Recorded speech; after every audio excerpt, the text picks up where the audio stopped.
कैसे करो? ठीक है, मैं आज हम लोगों को क्या डिस्कस करना था? क्लास का स्केड्यूल, क्लास कैसे चलेगी, और एक बात और बतानी थी कि कुछ तरह के क्वेश्चंस यूपीएससी में पूछे जाते हैं, उसका सिलेबस कैसे आपस में लिंक्ड है, यही ना। 2 दिन हमने जो चर्चा की, फिलॉसफी बार बार आ जा रहा, सुबह पढ़ाया ना तो तुरंत आ जाता है। 2 दिन हमने एथिक्स में जो बातचीत की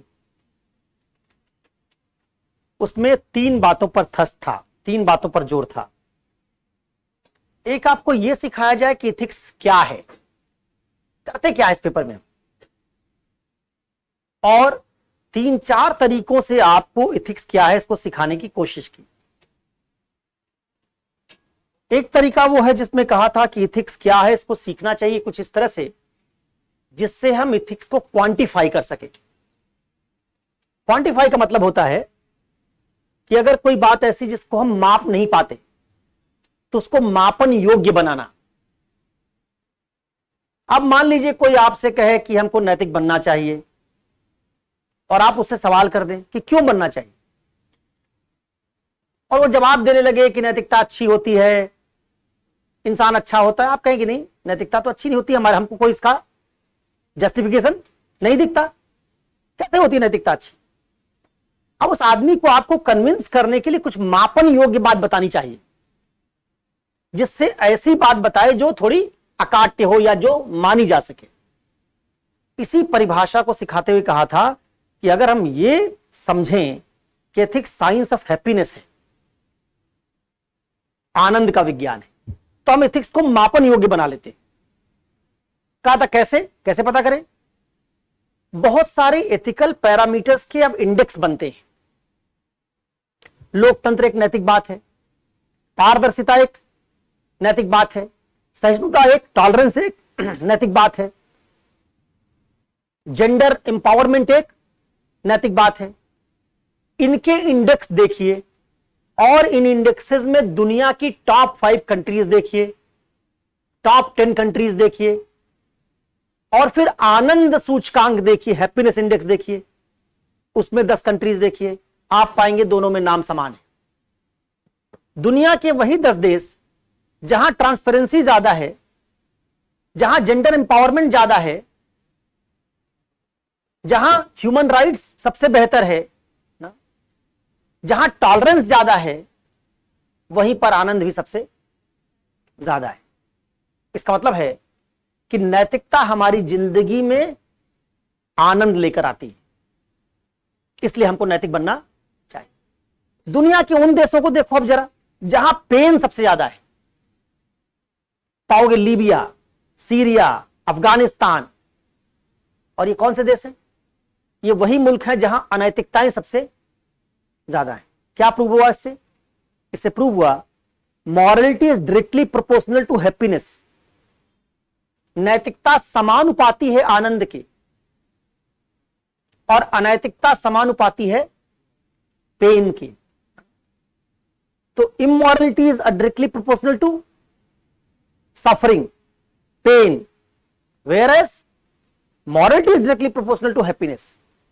इस तरीके से हम क्वांटिफाई कर सकते हैं, कह सकते हैं किसी को तुमको नैतिक बनना चाहिए या पूरे मुल्क में नैतिकता आनी चाहिए। इसी को जब हम आगे सीखेंगे तो कई और तरीके से जस्टिफाई करेंगे। एक theory, organic theory of unity, उससे भी दिखाएंगे। हैप्पीनेस कभी अकेले आपकी जिंदगी में नहीं आ सकता, क्योंकि आज हमारी जितनी हैप्पीनेस है ना, सब शेयर्ड है, साझेदारी वाले। लॉ एंड ऑर्डर अच्छा होगा तो हैप्पीनेस आएगा। लॉ एंड ऑर्डर अकेले आपके लिए अच्छा नहीं होगा, पूरे समाज के लिए अच्छा होगा। आपका हेल्थ केयर सिस्टम अच्छा होगा, सबके लिए हैप्पीनेस आएगा, और हेल्थ केयर सिस्टम तभी अच्छा होगा जब डॉक्टर ईमानदार हो। तो कैसे सारे हमारे आनंद साझे वाले हैं, और साझे वाले आनंद तभी मिलेंगे जब संस्थाओं में मूल्य हो। अगर हमारे चिकित्सा सिस्टम में काम करने वाले लोगों में कुछ मूल्य होंगे, वैल्यूज होंगे, तो हमारा हेल्थ केयर सिस्टम बेहतर हो जाएगा। तो उस हेल्थ केयर सिस्टम से नागरिकों के जीवन में हैप्पीनेस आएगा।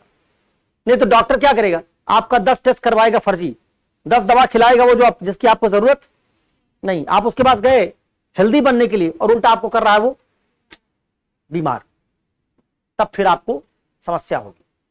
इस तरीके की एक बात हमने सीखी थी, इस पर हमने विस्तार से चर्चा की थी कि इथिक्स कैसे साइंस ऑफ हैप्पीनेस है। मैं उन लोगों के लिए रिकैप कर रहा हूं, जैसे कोई सीरियल देखते हो, उस सीरियल में 5-10 मिनट पिछली बात का रिकैप दिखाया जाता है, झलकी, अब तक ये हुआ था, फिर कहते हैं अब आगे, तो कुछ देर बाद बोलूंगा अब आगे तक जाने में 20 मिनट लगेगा। आपके जो साथी पीड़ा में बैठेंगे 2 घंटा 1.5 घंटा, आगे की बात करूंगा समझ ही नहीं आएगी। उनकी पीड़ा को कम करने के लिए हम लोग एक रिकैप बना रहे हैं जिससे वो बात को समझ सके। दूसरी जो बात सीखी थी एथिक्स में, वो सीखा था कि एथिक्स एक नॉर्मेटिव साइंस है। कहा था दुनिया में जितनी पढ़ाई लिखाई तुम करते हो 2 ही तरीके की है, बस 2 ऑब्जेक्टिव है उनके। एक तरह की पढ़ाई लिखाई का ऑब्जेक्टिव है दुनिया को समझना, जिस दुनिया में हम रहते हैं उसको बेहतर तरीके से समझना। तुमने फिजिक्स बनाया फिजिकल वर्ल्ड को समझने के लिए, केमिस्ट्री बनाया केमिकल प्रॉपर्टीज को समझने के लिए, बायोलॉजी बनाया लिविंग बीइंग्स को समझने के लिए, साइकोलॉजी बनाया हमारे मनोविज्ञान को समझने के लिए, सोशियोलॉजी बनाया समाज को समझने के लिए। कैसे समाज को समझने के लिए? वैसा समाज जैसा होना चाहिए कि जैसा है? जैसा है। सोशियोलॉजी समाज कैसा होना चाहिए इसकी बात नहीं करता, कैसा है।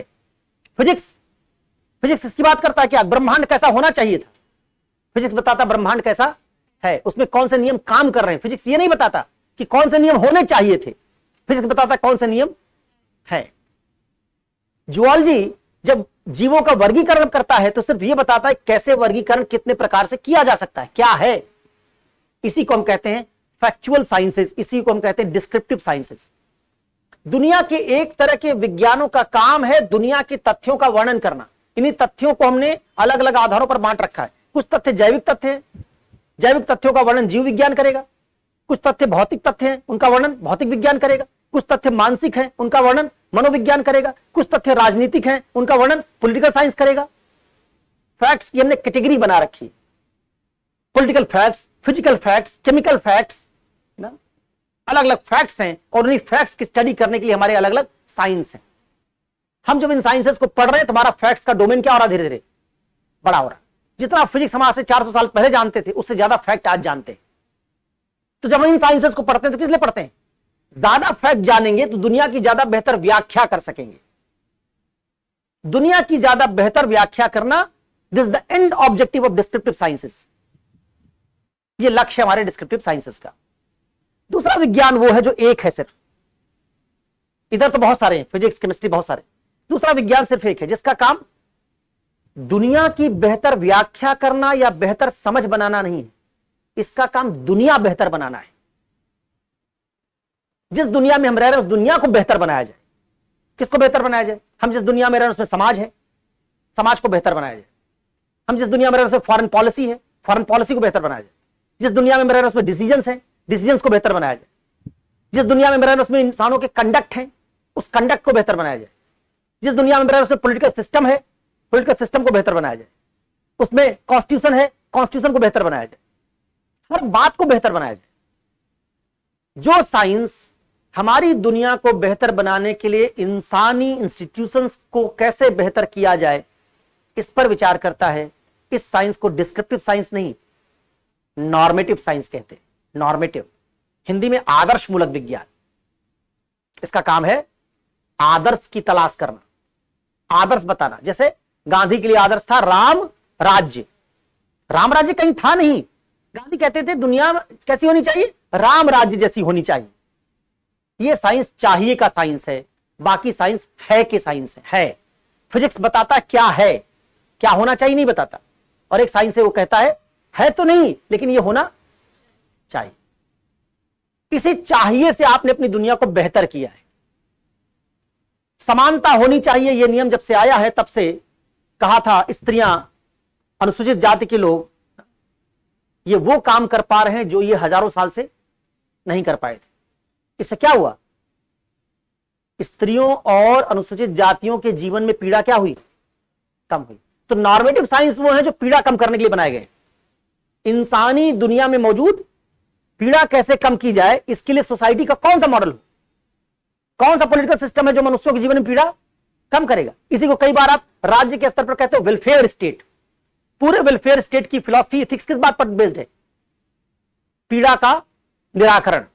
अगर तुमको भूखमरी से पीड़ा होती है तो खाद्यान्न वितरण करो, बेरोजगारी से पीड़ा होती तो मनरेगा ले आओ, शिक्षा ना होने से पीड़ा होती तो सर्व शिक्षा अभियान ले आओ, मिड डे, ये जितनी स्कीम है सब अलग अलग तरीके के पेन्स को हटाने के लिए बनाई। इसी को तुम कहते हो कल्याण, वेलफेयर। इसलिए कहा था एथिक्स कल्याण का विज्ञान है। जितने जो मानकीय विज्ञान है उसका लक्ष्य क्या है? ऐसे आदर्श गढ़ना, ऐसी संस्थाओं का ब्लूप्रिंट क्रिएट करना, ऐसे कोड ऑफ कंडक्ट तलाशना जिनसे हम ह्यूमन बीइंग्स की सारी संस्थाओं को आदर्श बना सकें, जिनसे मानवों का कल्याण हो सके। इस तरीके से हमने इथिक्स के कुछ और मायने सीखे थे कि कैसे इथिक्स कल्याण का विज्ञान है, साइंस ऑफ वेलबीइंग है, कैसे इथिक्स कोड ऑफ कंडक्ट का साइंस है, science of code of conduct है, कैसे इथिक्स वैल्यूज और वर्च्यूज का साइंस है। इस तरह के कुछ मायने हमने और पढ़े थे। इस पढ़ाई से हमारा ऑब्जेक्टिव था कि पहले जिस विषय को आप पढ़ने जा रहे हैं उसकी एक पिक्चर आपके दिमाग में होनी चाहिए कि विषय क्या है और ये कैसे अलग है, दूसरे विषयों से कैसे अलग है। अब जरा देखो, एक बात समझो, एक उदाहरण समझाता हूं।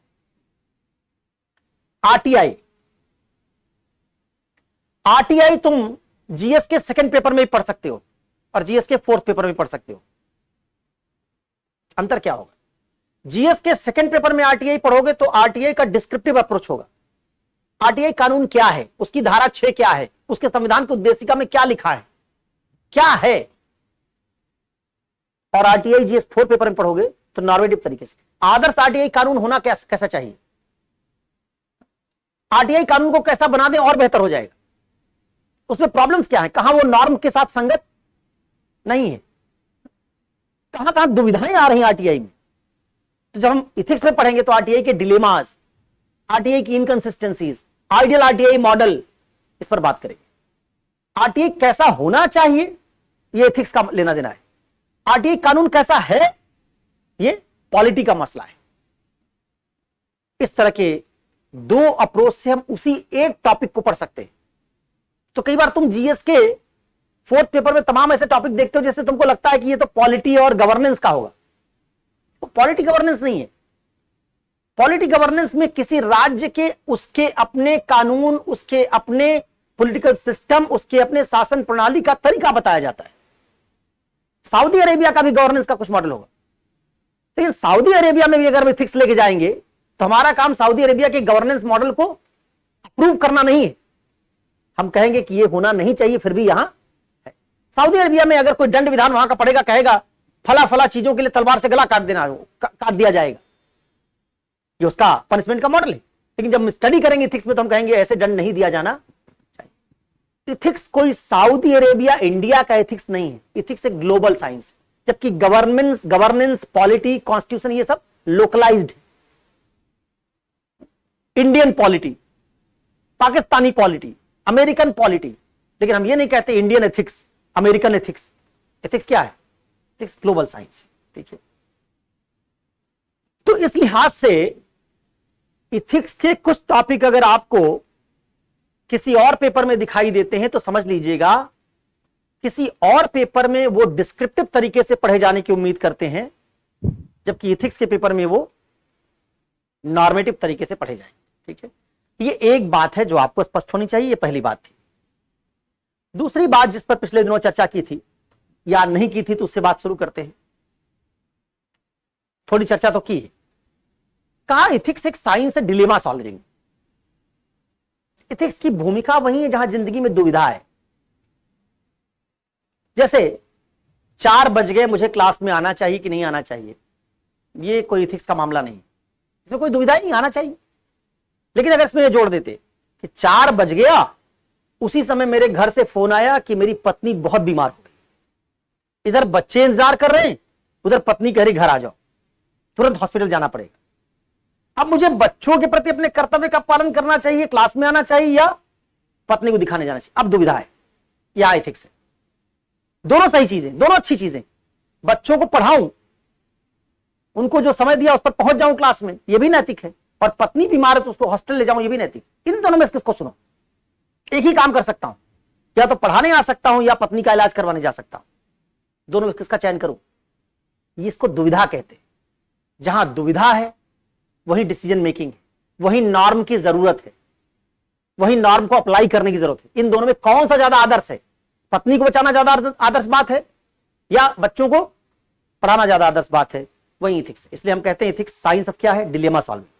अब देखो, इसी डिलेमा सॉल्विंग के कारण इथिक्स में जो मेजर चीज है वो क्या है?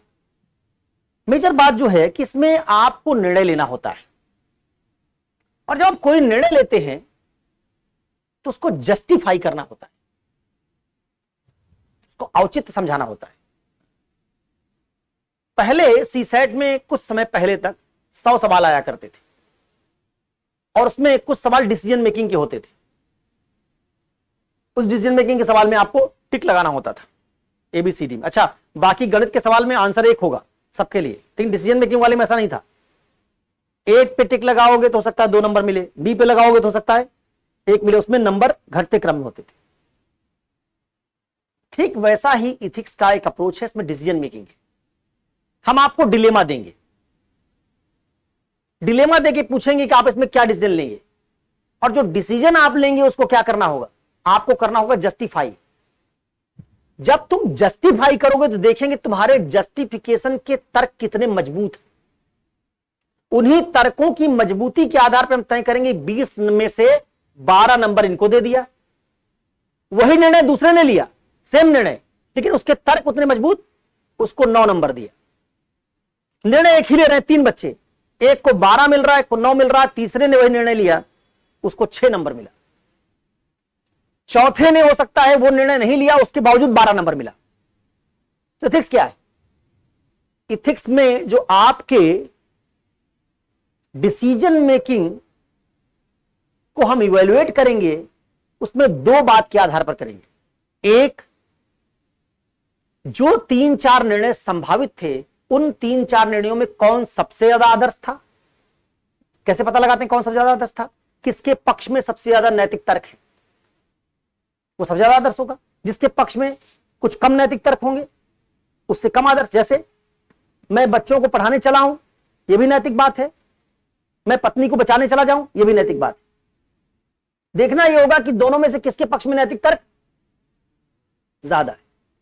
अगर मान लीजिए पत्नी को बचाने के पक्ष में नैतिक तर्क ज्यादा हो, क्योंकि राइट टू लाइफ कैसी चीज है, इसको हम वापस नहीं ला सकते, उसको कॉम्पनसेट नहीं कर सकते। जबकि हम बच्चों को ना पढ़ाएं तो दूसरे दिन ज्यादा पढ़ा के कॉम्पनसेट कर सकते हैं। एक में कॉम्पनसेशन का नियम काम करेगा, दूसरे में नहीं करेगा। तो हमारे पास मान लो 6 आधार हो जिनसे पत्नी को बचाया जाना ज्यादा जरूरी है, और केवल 3 आधार हो जो कहते हो कि आपको बच्चों को पढ़ाना चाहिए, और मैंने निर्णय ले लिया बच्चों को पढ़ाना चाहिए, तो यह निर्णय नैतिक रूप से आदर्श के कम करीब है, इसलिए मुझे इसमें अंक कम मिलेंगे। लेकिन मान लो मैंने पत्नी को बचाना चाहिए भी लिखा, और मैंने कॉम्पनसेशन वाला आर्ग्यूमेंट नहीं दिया। मैंने कहा कि जीवन का अधिकार ज्यादा महत्वपूर्ण अधिकार है शिक्षा के अधिकार से, इसलिए मैं वहां चला गया, लेकिन कॉम्पनसेशन वाली बात नहीं की। और दूसरे स्टूडेंट ने जीवन के अधिकार का भी मामला उठाया, कॉम्पनसेशन की बात की, उसको ज्यादा अंक मिलेंगे, क्योंकि वो उसी बात को ज्यादा तरीके से जस्टिफाई कर सकता है। तो इथिक्स क्या है? Ethics is science which is about creating arguments for your conclusion, generating arguments और generating premises for your conclusion. Conclusion किसको कहते हो? जिसको आप डिसीजन कहते हो। जो डिसीजन है वो कंक्लूजन है। कंक्लूजन किससे निकलता है? आधार वाक्य से। इसको अंग्रेजी में कहते हैं प्रीमाइस। बिना आधार वाक्य के कोई कंक्लूजन नहीं होता।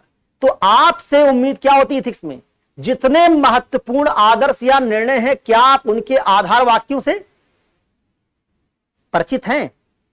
अगर आप उनके आधार वाक्यों से परिचित नहीं हैं तो इथिक्स में आपको कभी भी 70 से 75 से 80 नंबर से ज्यादा नहीं मिलेगा।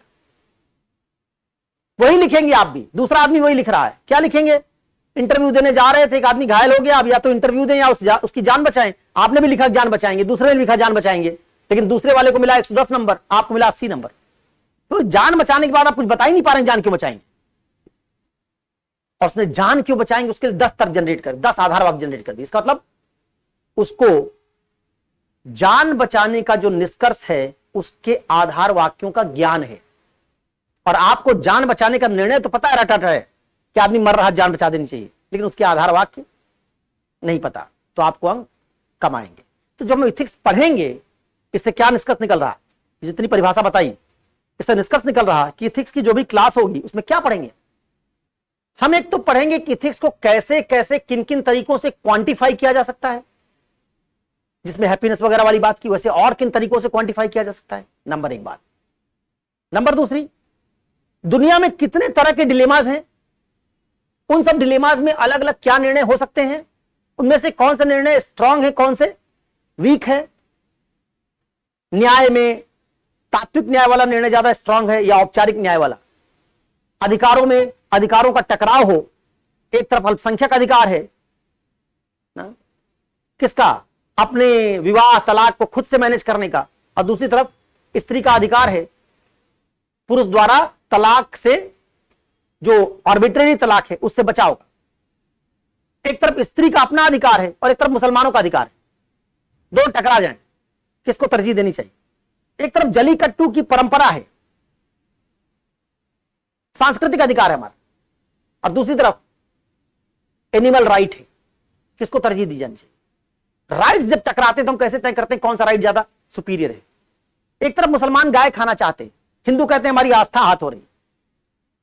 हिंदुओं की आस्था को ज्यादा तरजीह दें या मुसलमानों के खान पान के अधिकार को ज्यादा तरजीह दें, ये राइट्स की डिलेमाज है। ऐसे कितने तरह के डिलेमाज दुनिया में हैं और उनको कैसे सॉल्व करेंगे, उनके अलग अलग मॉडल्स क्या हो सकते हैं। तो एक तो इथिक्स को क्वांटिफाई करने वाला मामला, दूसरा अलग अलग तरह के डिलेमास को सॉल्व करने के अलग अलग मॉडल्स का मामला, और तीसरा आधार वाक्य ढूंढने का मामला।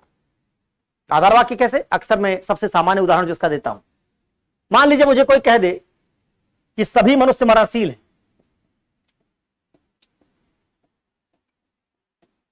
सभी मनुष्य मरणशील है, ये निष्कर्ष है। अब मैं कैसे बताऊं कि सभी मनुष्य मरणशील हैं? इस निष्कर्ष को समर्थन देने के लिए सब मनुष्यों को मरते तो मैं देखता नहीं हूं मैं, लेकिन निष्कर्ष निकालना चाहता हूं सब मनुष्य मरते हैं, कैसे निकालूंगा। मैं कहूंगा इस्माइल मनुष्य है और मरणशील है ना, मैं कहूंगा सिद्धू मूसेवाला ये कौन है, मनुष्य है, ये मरणशील है ना? मैं कहूंगा राम मनुष्य और मरणशील है, फिर मैं कहूंगा सारे मनुष्य मरणशील। अगर आप मेरे इस आधार वाक्य से सहमत है कि सिद्धू मूसेवाला मरणशील है, अगर आप इस बात से सहमत है कि इस्माइल मरणशील है, मर गया, आप इस बात से सहमत हैं कि राम मर गया, तो फिर आपको मानना पड़ेगा कि सभी मनुष्य मरणशील। इथिक्स में आप दो तरह से उत्तर लिखते हैं। एक ऐसा उत्तर लिखते हैं जिसको हम वेरीफाई नहीं कर सकते। जैसे आपसे पूछा जाए गया कि आपने आपको ईमानदार क्यों बनाएंगे, आप नैतिक क्यों बनेंगे। अब आपने लिखा कि संविधान में लिखा है, इस पद के साथ जुड़े दायित्व के आधार पर, सिविल सर्विसेज के कोड ऑफ कंडक्ट के आधार पर। बताओ, इससे मुझे पता चल रहा है तुम नैतिक बनोगे? इससे कैसे पता चल? तो तुम ऐसी बात करो जो सब क्लेम्स हैं, दावे हैं तुम्हारे, दावों की परीक्षा नहीं हो सकती। लेकिन अगर तुम कुछ ऐसी बात बता दो, मैं ईमानदार रहूंगा, यह निष्कर्ष है, इसके समर्थन में क्या बताना है तुमको? आधार वाक्य। ऐसा आधार वाक्य कोई बता दो जो ऐसा है, सिद्धू मूसेवाला जैसा कि मर गया आदमी, तुम भी दिखा दो कि ये आधार वाक्य है मेरा, इसलिए ईमानदार रहूंगा। क्या दिखा दिया? दिखाया तुमने कि ईमानदारी से मेरे व्यक्तित्व का ये वाला विकास होता है, ईमानदारी से मेरा ये फायदा हो, और ऐसा फायदा बताओ जो क्वांटिफाई हो सके, और फिर निष्कर्ष निकाल दो इसलिए मैं ईमानदार रहूंगा। क्या निष्कर्ष निकलेगा? कि कोई आदमी जब अपना फायदा जानता है ईमानदारी से, तो फिर वो ईमानदार बनेगा। ये दावा नहीं, ये प्रूव किया तुम। जैसे वहां पढ़ते थे तुम 10th में 12th में मैथ्स में ट्रिग्नोमेट्री में LHS बराबर RHS करते ना, प्रूव करते थे ठीक वैसे इथिक्स में हर बात प्रूव करनी होती है। ज्यादातर लोग क्या समझते हैं, जहां लोग गड़बड़ करते हैं बच्चे, वो सोचते हैं इथिक्स कॉमन सेंसिकल चीज है, हम कोई क्लेम कर देंगे, ईमानदार होना चाहिए क्योंकि इससे समाज का भला होगा, हमारे महापुरुषों ने ईमानदार रह के ये फला फला संस्थाएं बनाई। ये सब बकवास है, ये नैतिकता नहीं। इथिक्स एक साइंस है, इसमें हर बात के पीछे जस्टिफिकेशन। जब तुम कॉन्स्टिट्यूशन पढ़ते हो, आर्टिकल 19 पढ़ते हो, आजादी का अधिकार पढ़ते हो, तो वहां से तुम पढ़ते हो कि आजादी का अधिकार क्या है। इथिक्स में तुमको सिद्ध करना पड़ेगा कि आजादी मूल्यवान है। यहां केवल आजादी का अधिकार कहने से बात नहीं बनेगी। आजादी क्यों मूल्यवान है, क्यों आजादी दी जाए भाई तुमको, क्या होगा इससे? जब तक तुम सिद्ध नहीं कर पाओगे तब तक यहां बात नहीं बनेगी। तो कॉन्स्टिट्यूशन में तुमको याद करना पड़ता है क्योंकि फैक्ट है, एथिक्स में तुमको प्रूव करना पड़ता है। यही दोनों में अंतर है। जितना तुम लॉ पढ़ते हो सब में याद करना पड़ता है कि ये लॉ है, ये इंडियन पिनल कोड है। तुम अगर लॉ के स्टूडेंट हो तो तुमको याद करना पड़ेगा। इथिक्स में आओगे तो किसी लॉ की बात करोगे तो बताना पड़ेगा ये लॉ क्यों होना चाहिए। अगर निवारक निरोध का लॉ है तो तुम उसको पढ़ लोगे कॉन्स्टिट्यूशन पढ़ते समय, प्रिवेंटिव डिटेंशन की बात है ये। एथिक्स में तुमको प्रूव करना पड़ेगा प्रिवेंटिव डिटेंशन क्यों होना चाहिए। तो इस तरीके से एथिक्स का जो मॉडल है, इसमें क्या चाहिए तुमसे, आधार वाक्य। कौन सा सवाल, एक आध सवाल फिर मैं बताता हूं। पिछले 2 दिनों मैंने 2 सवाल तुमको करके दिखाया था। कौन सा, एक सवाल करके दिखाया था, सद्जीवन की संकीर्ण अवधारणा ही नैतिक समस्याओं का मूल कारण है, दिखाया था। और दिखाया था कि कैसे इस सवाल के पीछे कॉन्सेप्ट्स हैं, आधार वाक्य है। सद्जीवन मतलब होता है अच्छा जिंदगी, अच्छी लाइफ। सवाल कह रहा है अच्छी लाइफ का अगर नैरो नोशन बनाओगे तो अनैतिकता निकलेगी, और अच्छी लाइफ का व्यापक नोशन बनाओगे तो नैतिकता निकलेगी। हमको बताना था कि अच्छी लाइफ का व्यापक नोशन कौन सा है, और उसके लिए हमारे पास जस्टिफिकेशन क्या से, और उससे क्या है, उससे नैतिकता कैसे निकलेगी। दूसरा सवाल तुमको करके दिखाया था, यौन हिंसा को रोकने के लिए हमने बहुत सारे उपाय किए, फिर भी यौन हिंसा नहीं रुक रही। पहला वाला सवाल था इस बात से कि लोग नैतिक क्यों नहीं बनते हैं, उस तरह की बात था। वहां दिखाया था लोग नैतिक इसलिए नहीं बनते क्योंकि मानते हैं नैतिकता अच्छे जीवन के साथ जुड़ी हुई नहीं। अच्छा जीवन जिएंगे तो नैतिक नहीं रहना है, बेईमान बनना है। और अगर नैतिक बनेंगे तो अच्छा जीवन नहीं जी पाएंगे। जब तक हम इस आर्गुमेंट को रिफ्यूट नहीं कर देंगे, खारिज नहीं कर देंगे, तब तक अच्छा जीवन और नैतिकता दोनों बातें साथ साथ संभव नहीं है। आज दुनिया में जो समझ बनी वो क्या है, नैतिकता और अच्छे जीवन में कैसा संबंध है, आइदर और, या तो नैतिक बन लो या अच्छा जीवन जी लो।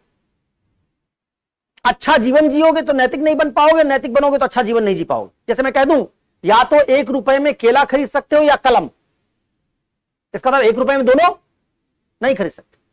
तुमको क्या दिखाना है, तुमको दिखाना है ये आइदर और का रिलेशनशिप नहीं है। क्या है ये, इस तरह का रिलेशनशिप। यदि तुम नैतिक बनोगे तो ही अच्छा जीवन जियोगे। इफ देन, आइदर और को पलटना है किसमें, इफ और देन में, यदि और तुम। जैसे हम कहते हैं यदि बादल होगा तो बारिश होगी, पक्ष कपासी मेघ होंगे तो बारिश होगी, कुमलो निम्बस निम्बस बादल होंगे तो बारिश होगी ना, कहते हो, इसमें इफ देन है। ठीक वैसे अगर तुम मॉरलिटी को जस्टिफाई करना चाहते हो तो क्या करना पड़ेगा, दिखाना पड़ेगा यदि तुम नैतिक बनोगे तो ही अच्छा जीवन संभव है। और उसके पक्ष में हमारे पास ये आधार वाक्य है, सिद्ध हो जाएगा। ये आधार वाक्य है और अकाट्य हैं तो ये सिद्ध हो गया। इस तरह का कहा था एक सवाल आता है, इस टाइप पर जितना काम करोगे उतना तुम किस तरह के सवालों जवाब दे पाओगे। हमको नैतिक क्यों बनना चाहिए, ठीक है, किसी को नैतिक बनने के लिए प्रेरित करना हो तो कैसे करोगे, ये सब सवाल वहां से हल होंगे। ये टाइप है। दूसरा टाइप क्या था, हमारे समाज में तमाम प्रॉब्लम्स हैं जिनका हम कानूनी समाधान नहीं कर पा रहे। बहुत सारे लोग मानते हैं कि प्रॉब्लम्स को लीगली सॉल्व किया जा सकता है, कुछ लोग मानते थे कि शिक्षा साक्षरता सॉल्व किया जा सकता है। हमने अब ये देख लिया कि ये सब बात बकवास है। कल ही बताया था तुमको, जैसे शिक्षा बढ़ी वैसे दहेज बढ़ा है। अशिक्षित आदमी दहेज नहीं लेता, पढ़ा लिखा आईएएस दहेज लेता है, ज्यादा लेता है, आईपीएस दहेज लेता है। इसका मतलब शिक्षा से सामाजिक कुरीतियों के दूर होने का कोई सीधा संबंध नहीं है। तो हमने और इसी तरीके से क्या देखा था, कानून से भी नहीं है। दहेज के खिलाफ कानून 60 साल से है, फिर भी दहेज दूर। इसका मतलब ना शिक्षा से है ना कानून से। हमको समझना पड़ता है कि इसकी रूट कॉज क्या है। इथिक्स क्या करती है? इथिक्स डायग्नोसिस करती है, बुराई आ कहां से रही है, क्योंकि इथिक्स का काम अच्छाई लाना है, इथिक्स का काम दुनिया को आदर्श बनाना है। और दुनिया आदर्श क्यों नहीं बन रही? क्योंकि दुनिया में बुराई है। अब बुराई हम हटा, तो जब तक बुराई नहीं हटा पाओगे अच्छाई लाओगे कैसे? इसका मतलब एथिक्स डॉक्टर की तरह है, डायग्नोसिस करके पता लगाओ बुराई कहां से आ रही और फिर बुराई जा क्यों नहीं रही, और बुराई नहीं जा रही तो उसको हटाया कैसे जाए। तो प्रॉब्लम का आइडेंटिफिकेशन, प्रॉब्लम की डायग्नोसिस और प्रॉब्लम सॉल्विंग एबिलिटी, इसमें दिखाया था आपको कि कैसे यौन हिंसा के संदर्भ में कानून फेल हो रहा है, क्योंकि यौन हिंसा का संबंध हमारे मनोविज्ञान से, हमारे एटीट्यूड से है, स्त्रियों की हमारी समझ से। और यह समझ हमारी बनती है बचपन से लेकर 18-20 साल तक। और ये 18-20 साल तक जो समझ बनती, कौन दे रहा है हमको ये समझ? समाज और संस्कृति। समाज संस्कृति को हम बदल नहीं रहे। इसका मतलब समझ बनाने वाली फैक्ट्री वैसे का वैसा काम कर रही है, और जब वो समझ बना देती है हमारी, तब समझ बन जाने के बाद हम कहते हैं कि अब कानून से इसका समाधान कर दो। ठीक वैसी बात है जैसे एक आदमी को सिगरेट की लत लग जाए, उसके बाद लत लगने के बाद कहो सिगरेट पीना बुरा है, और सोचो कि सिगरेट पीना छोड़ देगा। जब उसकी आदत पड़ गई, जब उसका एटीट्यूड बन गया, तो केवल जानकारी पर्याप्त नहीं। जानकारी पर्याप्त होती तो दुनिया में कोई सिगरेट पीता ही नहीं।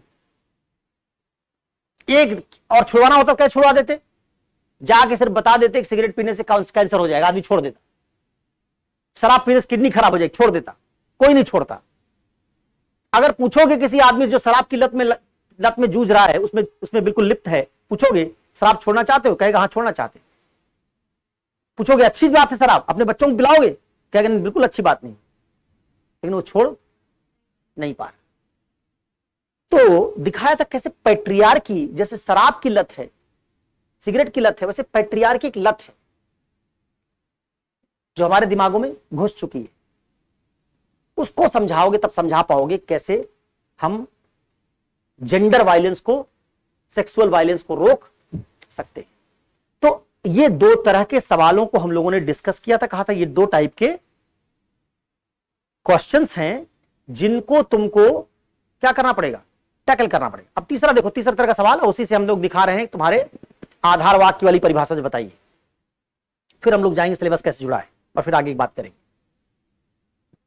एक सवाल पूछा गया, यूपीएससी का सवाल है, जितने सवाल हम लोगों ने लिए सब यूपीएससी के सवाल है।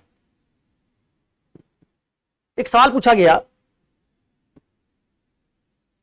कि एक गांव है, कि स्टडी है ये, एक गांव है, वहां बूढ़े बुजुर्ग लोग मानते हैं कि स्त्रियों को नहीं पढ़ाना लिखाना चाहिए।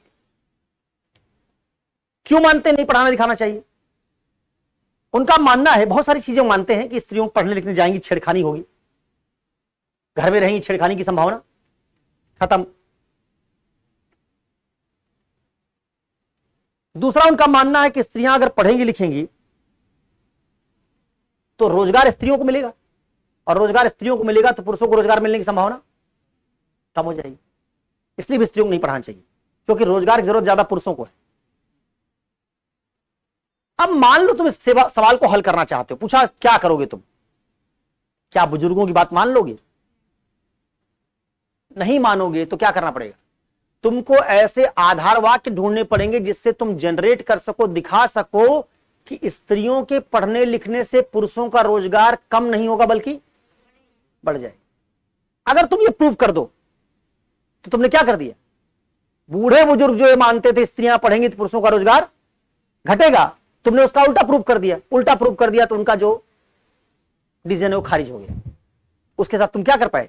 स्त्री शिक्षा को भी इंश्योर कर पाए और उनके आर्ग्यूमेंट को काट भी दिया। इसके लिए क्या चाहिए?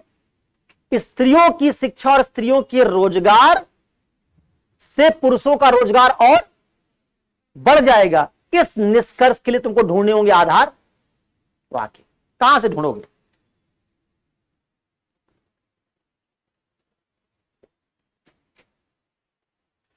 कहां से ढूंढोगे? अगर किसी ने मेरी क्लास ना सुनी हो, निबंध ना देखा हो,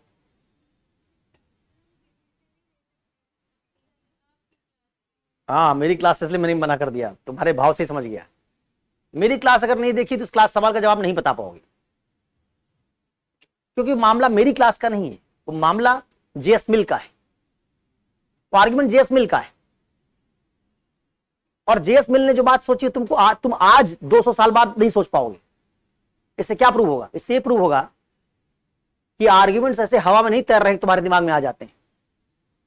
यही आधार वाक्य जिनको तुम एग्जाम में लिखोगे, या तो अंबेडकर ने दिए हैं, या जेएस मिल ने दिए हैं, या गांधी ने दिए हैं, या लॉक ने दिए हैं, या जॉन रॉल्स ने दिए हैं, या कांत ने दिए हैं, तो आधार वाक्य जुटाने के लिए हमको पढ़ना पड़ेगा।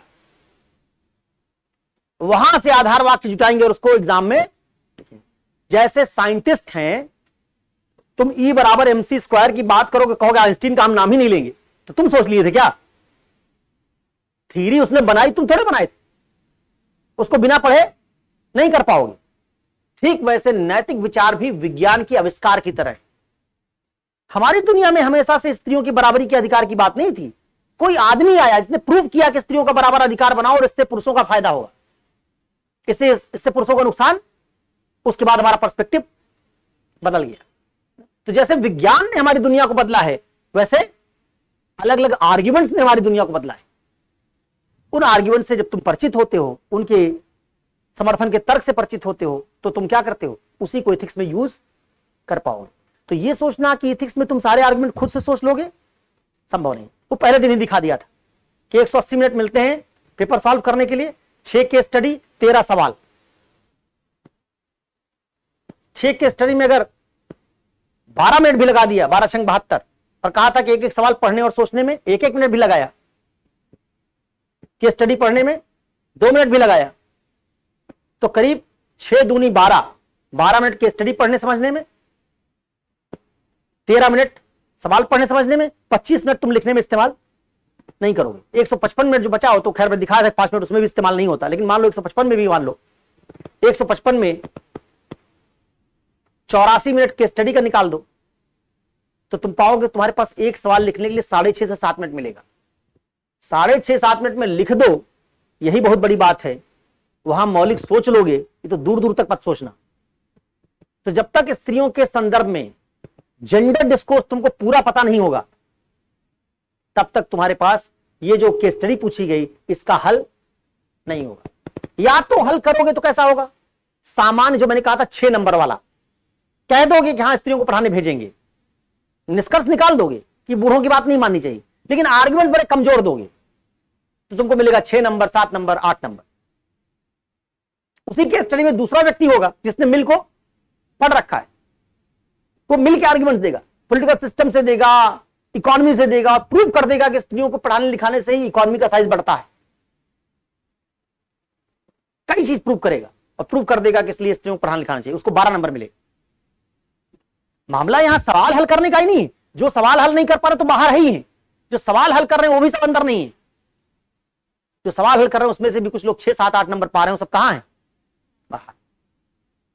अंदर आने के लिए तुमको दूसरे से 1.5 नंबर 2 नंबर की स्टडी में ज्यादा पाना होगा, बाकी सवालों में आधा नंबर ज्यादा पाना होगा, तब तुम दूसरों से 15-20 नंबर का अंतर पैदा करते हो। किसी भी जीएस के पेपर समेत किसी भी पेपर में इससे तुम कभी आईएएस नहीं बनोगे कि तुमने पेपर हल कर दिया। 12,000 लोग जो मेंस लिखेंगे उसमें 2,000 लोग तो पेपर हल नहीं कर पाते, छूट जाता है अलग अलग, या 4,000 लोग नहीं हल कर पाते। उनमें बचे हुए 8,000 लोगों में से 8,000 लोग पेपर हल कर देते हैं, फिर उसमें गुणवत्ता का सवाल आता है, उसमें जिनकी गुणवत्ता अच्छी होगी वो 3,000 लोग फिर फाइनली 2,500 लोग इंटरव्यू के लिए कंपीट करते हैं। तो तुम्हारा पहला चैलेंज ये है कि तुम पेपर पूरा करो, उसके लिए 7 मिनट में सोचने की और उसी 7 मिनट के भीतर 5 मिनट लिखने की तुम्हारी स्किल होनी चाहिए। दूसरा क्या है? दूसरा, कुछ भी लिख दोगे इससे काम नहीं चलेगा। अच्छा लिखना है, ऐसा लिखना जो एग्जामिनर को अपील करे, जिसको इवेलुएट कर सके, इसमें तुम्हारे क्लेम और दावे नहीं है। ऐसी चीज लिखी गई जिसका मूल्यांकन हो सकता है। दावे का मूल्यांकन हम थोड़े कर सकते। तुम कहते हो मैं ईमानदार रहूंगी, आईएएस बना दो मुझे, मैं क्या पता मुझे तुम रहोगी नहीं रहोगी, मुझे ये तो नहीं पता ना, तो तुम्हारा दावा है, इसका मूल्यांकन नहीं हो सकता। ठीक है, तो अब इसमें मिल ने आर्ग्यूमेंट बताया है, उसने बताया है कि किसी भी देश में रोजगार का संबंध किससे? जीडीपी के साइज से। जीडीपी का साइज बड़ा होगा, रोजगार बढ़ जाए। जीडीपी का साइज किससे जुड़ा हुआ है? उसने कहा mass of mental faculty. Mass of mental faculty, दुनिया के किसी देश या किसी समाज में उस समाज का जो मेंटल फैकल्टी है, मानसिक तत्व, उसका मास कितना ज्यादा है। जैसे हमारे शरीर का वजन होता है, वैसे हमारे मानसिक विकास का भी एक वजन है। मैं तुमको एथिक्स पढ़ा रहा हूं, हो सकता तुम में से बहुत सारे लोगों से मेरा वजन कम हो। क्यों पढ़ा पा रहा हूं? क्योंकि एथिक्स में मेरा मेंटल मास तुमसे ज्यादा है। मेंटल मास, ये मेंटल मास जितना बढ़ता है उतना नवाचार होता है। उसी मेंटल मास से हम तमाम तरह की नए नए गुणवत्तापरक चीजें कर पाते हैं। इस मेंटल मास से क्या क्रिएट होती है? गुणवत्ता, क्वालिटी। और मेंटल मास कैसे बढ़ता है? मिल कहता है प्रतिस्पर्धा से। जितनी ज्यादा प्रतिस्पर्धा होगी उतना ज्यादा मेंटल मास बढ़ेगा। जो राज्य प्रतिस्पर्धी नहीं होंगे वहां मेंटल मास कम होगा। अब प्रतिस्पर्धा कब ज्यादा होगी? देश की अगर 50% आबादी को पढ़ने दोगे, प्रतिस्पर्धा 50% लोगों के बीच में। अगर केवल पुरुष पढ़ेंगे तो 50% प्रतिस्पर्धा, स्त्रियां पढ़ने लगी तो प्रतिस्पर्धा 2 गुना बढ़ गई। प्रतिस्पर्धा 2 गुना बढ़ गई तो मेंटल मास बढ़ जाएगा। मेंटल मास बढ़ेगा तो क्वालिटी बढ़ जाएगी, और क्वालिटी बढ़ जाएगी तो तुम्हारा जीडीपी का साइज, रोजगार बढ़ जाएगा।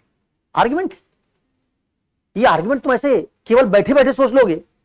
जब 26 साल में नहीं सोच पाए, 25 साल में 24 साल के हो गए नहीं सोच पाए, तो ऐसे सोच लोगे? संभव नहीं। इसलिए तीसरे तरह का जो एथिक्स में चैलेंज है, 2 तरह के चैलेंज से पहले परिचित कराया था। क्या कहा था? दुनिया में जितने बड़े बड़े डिलेमा हैं उनकी एनालिसिस, उन प्रॉब्लम्स की डायग्नोसिस करना आना चाहिए। पहले बताया था एथिक्स को क्वांटिफाई करना आना चाहिए। और तीसरा क्या बता रहा हूं? तीसरा बता रहा हूं जितने बड़े बड़े थिंकर्स हैं, इनका जो थिंकिंग का फील्ड है, जिस फील्ड में इनका एथिकल कंट्रीब्यूशन है, उनकी एथिकल थिंकिंग से तुमको परिचित होना चाहिए। वहीं से बना पाओगे आधार वाक्य। ठीक है, इस तरह के 3 बातों से तुम्हारा एथिक्स का क्या होता है? पेपर सॉल्व होता है। तो कोचिंग में हम क्या करते हैं? कोचिंग में हम वो नहीं सीखते जो हर जगह लिखा हुआ है। सुब्बा राव किताब खरीद लोगी वहां भी लिखा है, लेक्सिकन खरीद लोगी वहां भी लिखा है।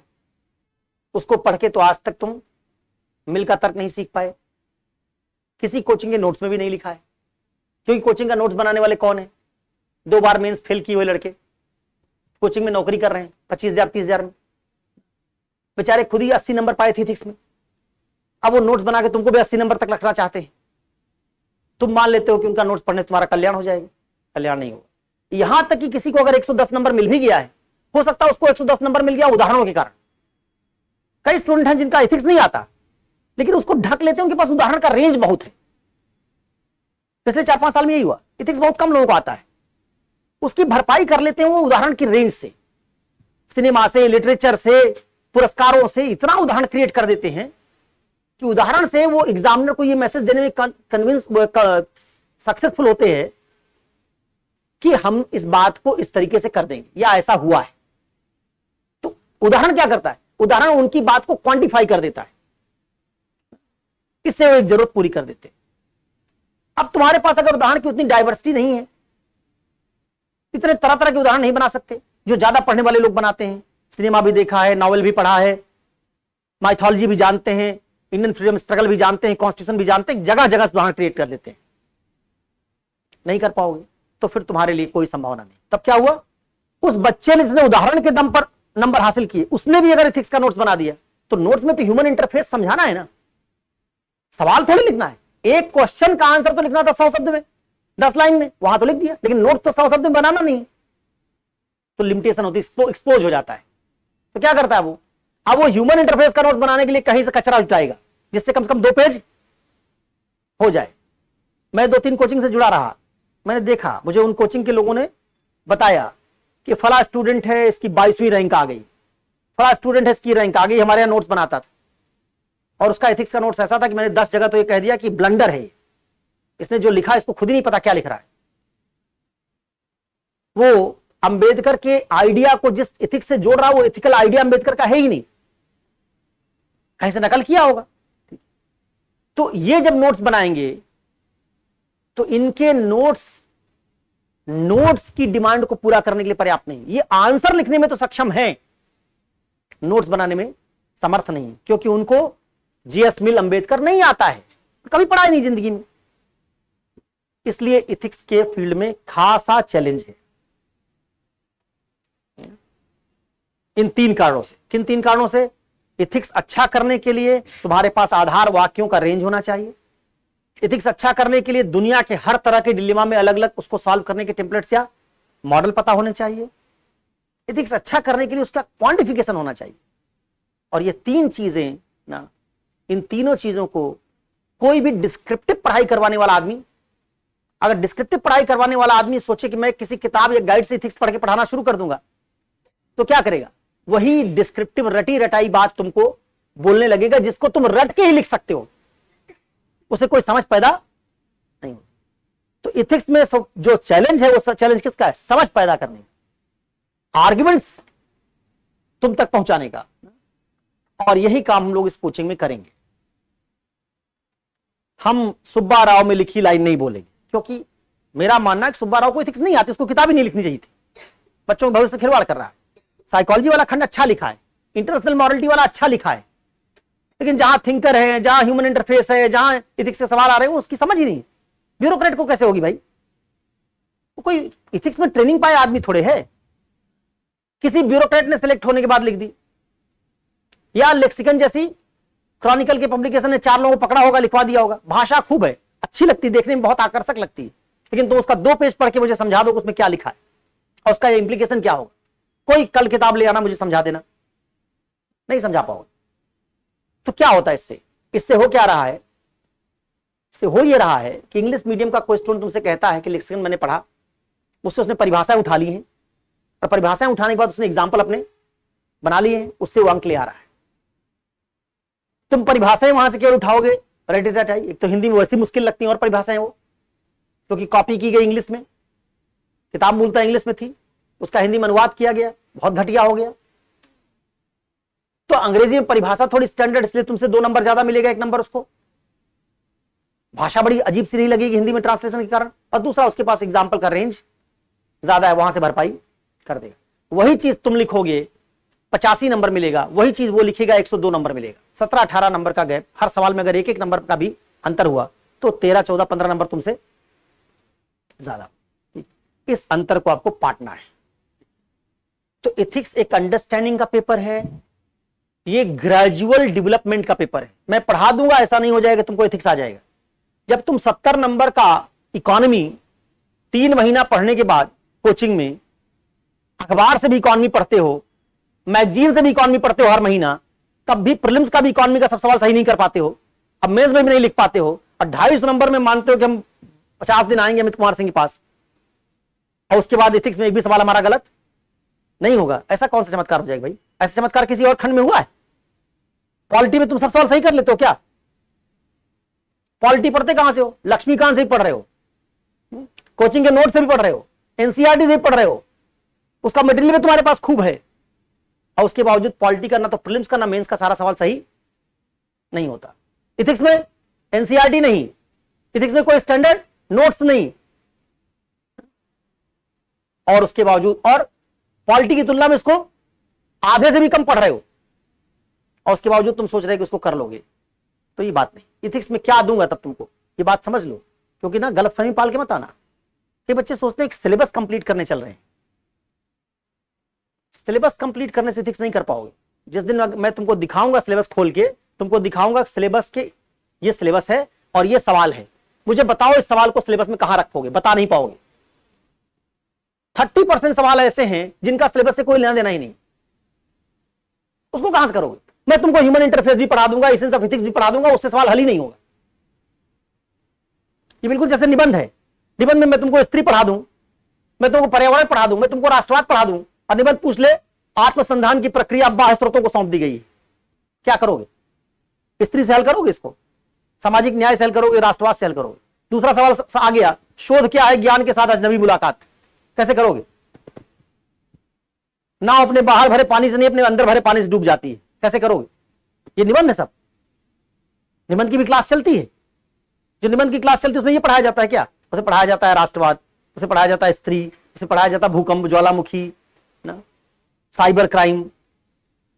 नाव किस साइबर क्राइम से डूबोगे? कहां डूबेगी नाव? तो नाव कब डूब गई तुमको पता ही नहीं चलेगा। ठीक है, अगला निबंध क्या था? सत्य यथार्थ है, यथार्थ सत्य है। क्या करोगे? ना यथार्थ दिखेगा ना सत्य दिखेगा, सब ब्लैंक नजर आएगा। यूपीएससी की जो पढ़ाई है इसमें यह गलतफहमी तुम मत पालना, खास तौर पर इथिक्स और निबंध में, कि इसका सीधा क्लास से संबंध है या सीधा सिलेबस से संबंध है। इसका 50-60% कलेवर क्लास से जुड़ता है और बाकी हिस्सा नहीं। और यह बात तुम समझ भी सकते हो बड़ी आसानी से। अगर अपने आसपास जो लोग मेंस लिखते हैं उनका नंबर देखोगे तो तुम समझ लोगे, उसमें बताने की जरूरत नहीं। बड़ी बड़ी कोचिंग से कोचिंग करने के बावजूद 90 नंबर पार करना मुश्किल हो जाता है। इक्का दुक्का 2-1 बच्चे तुमको मिलेंगे जो 100 के ऊपर होंगे।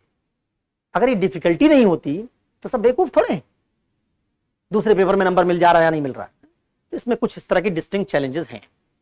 दो ही तरह के लोगों को नंबर मिलते हैं, एक जिनको इथिक्स आता हो और दूसरा जिनकी राइटिंग स्किल बहुत डेवलप्ड है, जिनको लिखना बहुत सलीके से आता है और जिनमें उदाहरणों का रेंज बहुत बड़ा है। तो इथिक्स में अच्छा नंबर पाना चाहते हो तो या तो उदाहरणों का रेंज बहुत बड़ा कर लो, हर तरह के एथिकल सवाल को देखो, उसका एग्जाम में अपने अपने कॉपी में नोट्स बनाओ, उसके साथ एग्जाम्पल्स का एक रेंज क्रिएट कर लो। और दूसरा, या तो एथिक्स की समझ बना लो।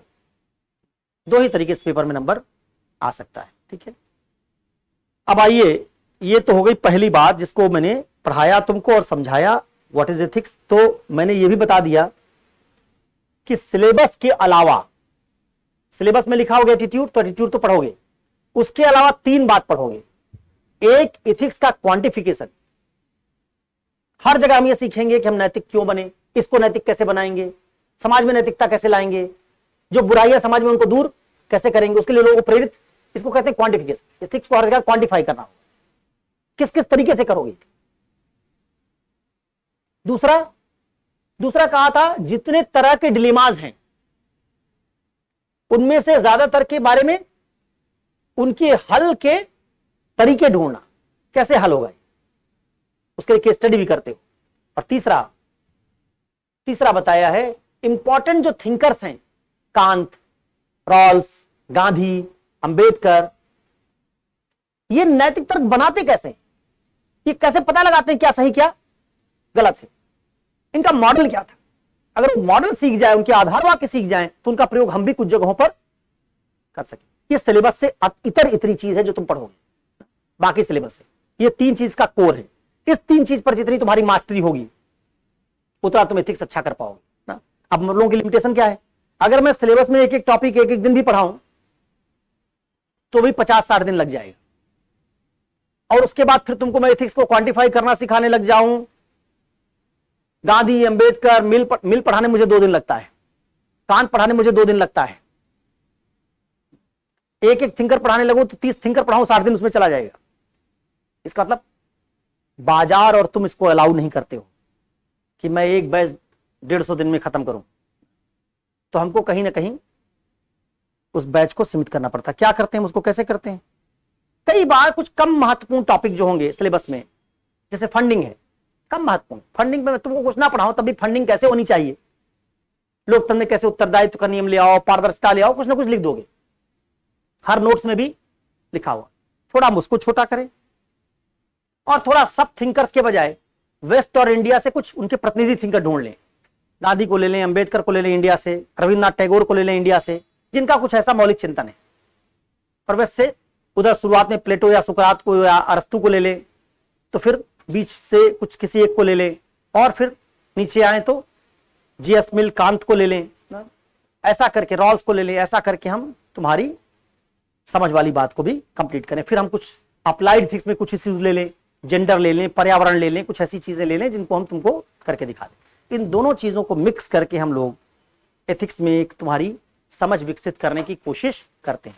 सिलेबस का कवरेज प्लस 3 बातें, एथिक्स को क्वांटिफाई करके दिखाना, तुम्हारे आधार वाक्य का रेंज बड़ा करना, और साथ में कई तरह के डिलेमा हल करना सिखाना। यह तरीका होगा। अब देखो तुम्हारा सिलेबस कैसे बना है, कैसे आपस में जुड़ा है। अगली बात, अभी तक जो बात बताई है इससे कोई सवाल है तो पूछो, फिर मैं सिलेबस जोड़ूंगा और सिलेबस जोड़ने के बाद बताऊंगा क्लास कैसे चलेगी। कोई सवाल है?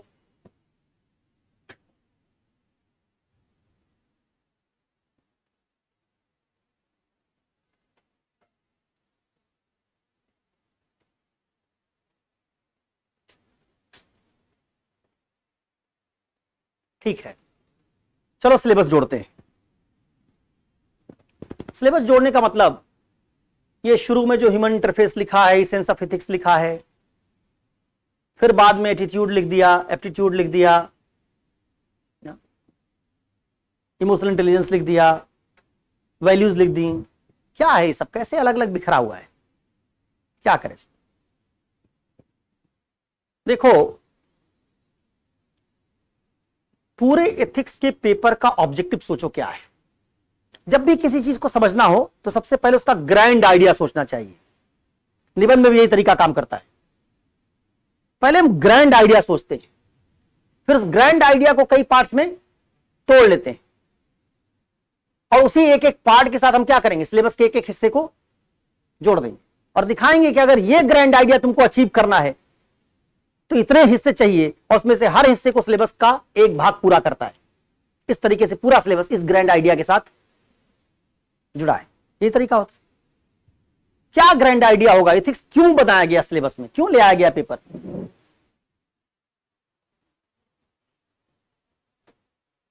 कोई रॉकेट साइंस थोड़े पूछा है, इतना चिंतित दिख रहे हो जैसे बहुत गंभीर समस्या विचार कर रहे हो।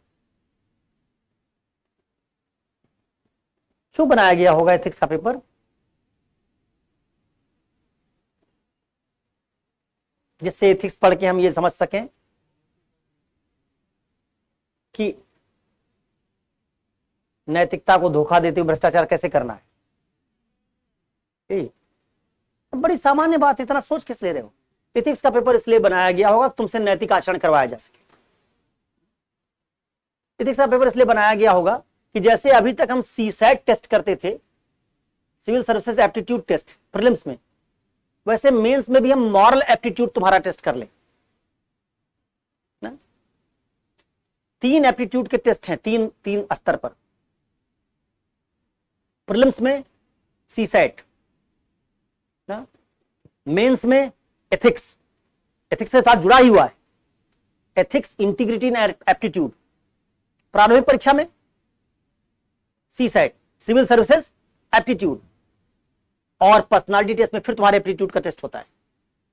इसका मतलब यूपीएससी पहले मानता था कि प्रारंभिक परीक्षा में एप्टीट्यूड हो जाएगा, फिर सीधे मुख्य परीक्षा इंटरव्यू में। अब उसने क्या कर दिया, मेंस में भी डाल दिया। तो इसका मतलब है, ये समझा होगा यूपीएससी ने कि प्रारंभिक परीक्षा से हम ये पता लगा पाते कौन से लोग बुद्धिमान हैं ना? उनका आईक्यू पता लगा पाते होंगे, बुद्धिमत्ता पता लगाते हो कैसे? रीजनिंग से, मैथ से, कॉम्प्रिहेंशन से ये पता लगा पाते कौन से लोग शार्प हैं, इंटेलिजेंट हैं, सोच सकते हैं, समझ सकते हैं, जिनकी रीजनिंग शानदार है। ऐसे लोगों को यूपीएससी में ले आओ। फिर क्या मानते होंगे?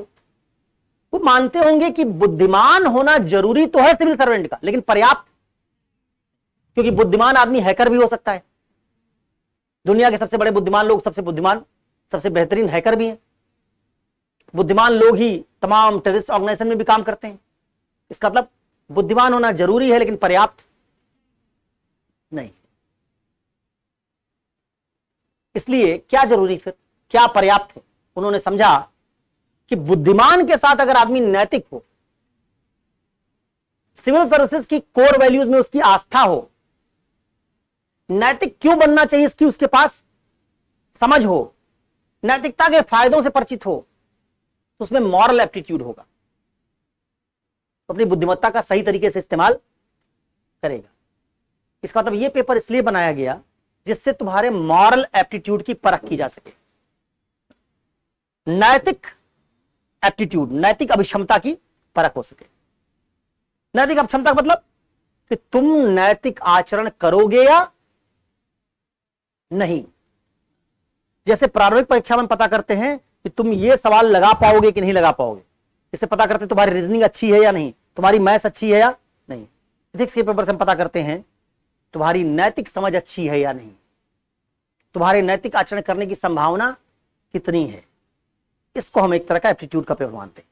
तो अब जरा हम ये देखें कि अगर ये पेपर इसलिए बनाया गया होगा कि नैतिक आचरण की संभावना वाले लोगों को यूपीएससी में शामिल किया जाए, जिनमें नैतिक आचरण की संभावना ज्यादा हो उनको शामिल किया जाए, तो जरूर ये पेपर ऐसा डिजाइन किया गया होगा जिसमें इस बात के खंड जोड़े गए होंगे कि लोग नैतिक आचरण क्यों नहीं करते, इसकी तुमको समझ होनी चाहिए। और फिर इस समस्या का तुम्हारे पास समाधान होना चाहिए कि अगर नैतिक आचरण नहीं करता आदमी तो नैतिक आचरण करेगा कैसे। ये दोनों बातें अगर तुमको पता होंगी तो तुम नैतिक आचरण करोगे, इसकी संभावना ज्यादा हो। तो पेपर क्या चाहता होगा, एक नैतिक आचरण, नैतिक बातों के लाभ, नैतिकता का ज्ञान तुम्हारे पास हो, और उस ज्ञान के साथ साथ अगर अनैतिकता कहीं फैली तो उसको हटाने की जानकारी। इसी ग्रैंड आइडिया से देखो मैं सिलेबस को खोलने जा रहा हूं। ठीक है, हम क्या करते हैं, हम ले लेते हैं एक आदमी को, हम मान लेते हैं आदमी कैसा है,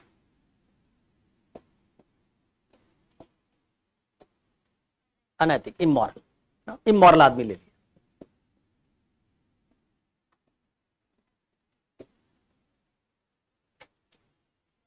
क्या कहते हैं एथिक्स में, क्या करते हैं हम एथिक्स में, करते हैं डायग्नोसिस। एथिक्स का पेपर तब आता क्या, अगर दुनिया में हर जगह नैतिकता होती, कोई सिविल सर्वेंट बेईमान ना होता तो एथिक्स का पेपर बनाने की जरूरत होती। इसका एथिक्स का पेपर बनाने की जरूरत तब है जब दुनिया में नैतिकता नहीं, हर जगह अनैतिकता भी है, अनैतिकता काफी ज्यादा है। अगर कोई बीमारी ही नहीं होगी, कैंसर होता ही नहीं, कोरोना होता ही नहीं, तो तुम उसका इलाज क्यों खोजोगे। उसी तरह से अगर दुनिया में कोई अनैतिक इंसान होता ही नहीं, तुम नैतिकता का पेपर क्यों ना दे। नैतिकता का पेपर तब बनाएंगे जब अनैतिकता नाम की समस्या है। तो हम जरा देखें कि अगर एक आदमी अनैतिक होता है तो क्यों होता है, इसका क्या करेंगे। यह समस्या है, समस्या की क्या करनी है हमको, डायग्नोसिस। डायग्नोसिस मतलब इसका, जिसे बुद्ध ने किया था, दुख है, दुख का कारण है, दुख का निवारण संभव है, और दुख निदान का मार्ग है। ये 4 स्टेप थे ना। वैसे इस पेपर में भी क्या होना चाहिए, अनैतिकता है, अनैतिकता का कारण है, अनैतिकता हटाई जा सकती है, और अनैतिकता हटाने का एक डिफिनिट मार्ग है। ठीक ना, तो सिलेबस जुड़ जाएगा हमारा। अनैतिकता हटाने का जो मार्ग होगा वही हमारा पूरा सिलेबस होगा। कि ये सिलेबस अगर ये इस तरह से हम जाने और समझें तो संभावना होगी कि इससे जो मॉरल एप्टीट्यूड बनेगा उससे आपके अनैतिक होने की संभावना कम हो जाएगी। ठीक है, जरा देखो क्या कारण होता है कोई अनैतिक होता है, ढूंढो। बहुत सारे कारण है, लेकिन अभी मैं कुछ कारण आपको बताता हूं। एक कारण होता है, पहला कारण,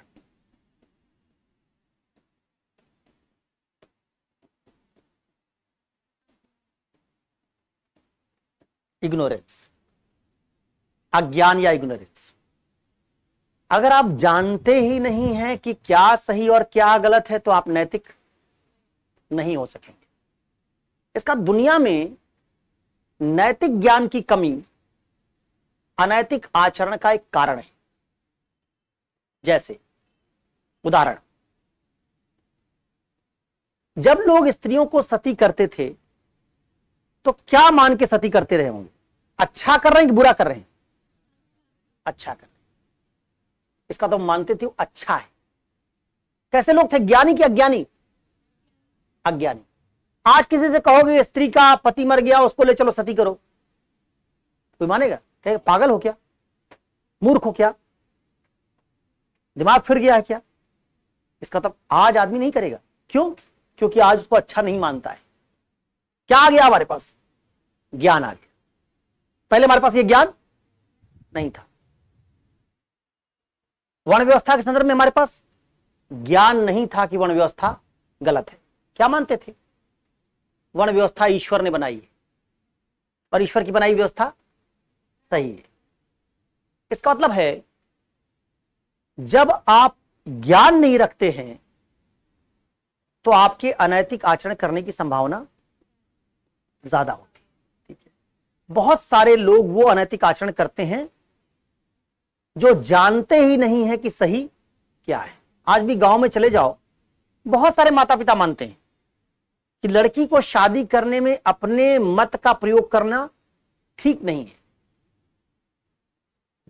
वो मानते हैं कि उस लड़की का विवाह हम तय करेंगे, जहां हम करें वहां उसको करना चाहिए। प्रेम विवाह को उचित नहीं मानते। वहां जो माता पिता लड़की के प्रेम विवाह का विरोध करते हैं, कौन से लोग हैं? अपनी लड़की का बुरा चाहते हैं क्या? वो सोचते हैं भला कर रहे हैं, क्योंकि उनको ज्ञान ही नहीं। उनको लगता है कि वो जिस लड़के को चुनेंगे वही सबसे ठीक है। ऐसे लोग अज्ञानी हैं। ठीक है, जो बुजुर्ग जिनका उदाहरण दिया था कि स्टडी में भी, जो लड़कियों को पढ़ने लिखने नहीं भेजना चाहते थे, अज्ञानी लोग थे। वो चाहते थे लड़कियों के साथ छेड़खानी, भला सोच रहे थे अपने हिसाब से, लेकिन वो नहीं समझते कि लड़कियों को घर के अंदर रखेंगे तो लड़कियां कभी अपने अधिकारों से परिचित नहीं हो पाएंगी, उनमें कॉन्फिडेंस नहीं आएगा, उनमें पुरुषों का सामना करने की ताकत नहीं आएगी और इससे छेड़खानी दूर नहीं होगी। समझते नहीं। इसका तो अगर आपके पास ज्ञान ही नहीं है तो आप नैतिक आचरण तो क्या चाहेगा ये पेपर? हो सकता है तुम्हारे पास भी ज्ञान ना हो। तुम भी मानते हो कि सारे मुसलमान खराब होते हैं, सारे हिंदू खराब होते हैं, ये वाली जाति उच्च है, ये निम्न है, मानते हो सकता है अपने दिमाग में। कहते हो नैतिकता कारण तो लिख देते हैं, लेकिन है तो ब्राह्मण श्रेष्ठ। अब अगर अंदर से ही मानते हो, ज्ञान नहीं तुम्हारे पास के लिए, तो तुम क्या करोगे? सिलेक्ट होने के बाद जातिवाद करोगे, सिलेक्ट होने के बाद धार्मिकता सांप्रदायिकता फैलाओगे, सिलेक्ट होने के बाद तुम वाकई मानोगे कि स्त्रियां पुरुषों से कम क्षमतावान होती हैं, और जहां जहां स्त्रियों पुरुषों में ऐसा विभेद होगा करने का मौका मिलेगा वहां तुम करोगे। इसका मतलब है कि अगर हमको तुमको नैतिक बनाना है, तुम्हारे अंदर मॉरल एप्टीट्यूड ले आना है और तुम्हारे अनैतिक आचरण की संभावना को घटाना है, तो क्या करें? तुमको ज्ञान सप्लाई करें। इसलिए इस पेपर का एक हिस्सा किसके लिए डिजाइन किया गया है? मॉरल नॉलेज के लिए। कहां से आएगा मॉरल नॉलेज? मॉरल नॉलेज आएगा जब तुम तर्क वितर्क सीखोगे। किसका? अंबेडकर का। किसका? गांधी का। किसका? जॉन लॉक का। किसका? मिल का। क्या पाओगे तुम?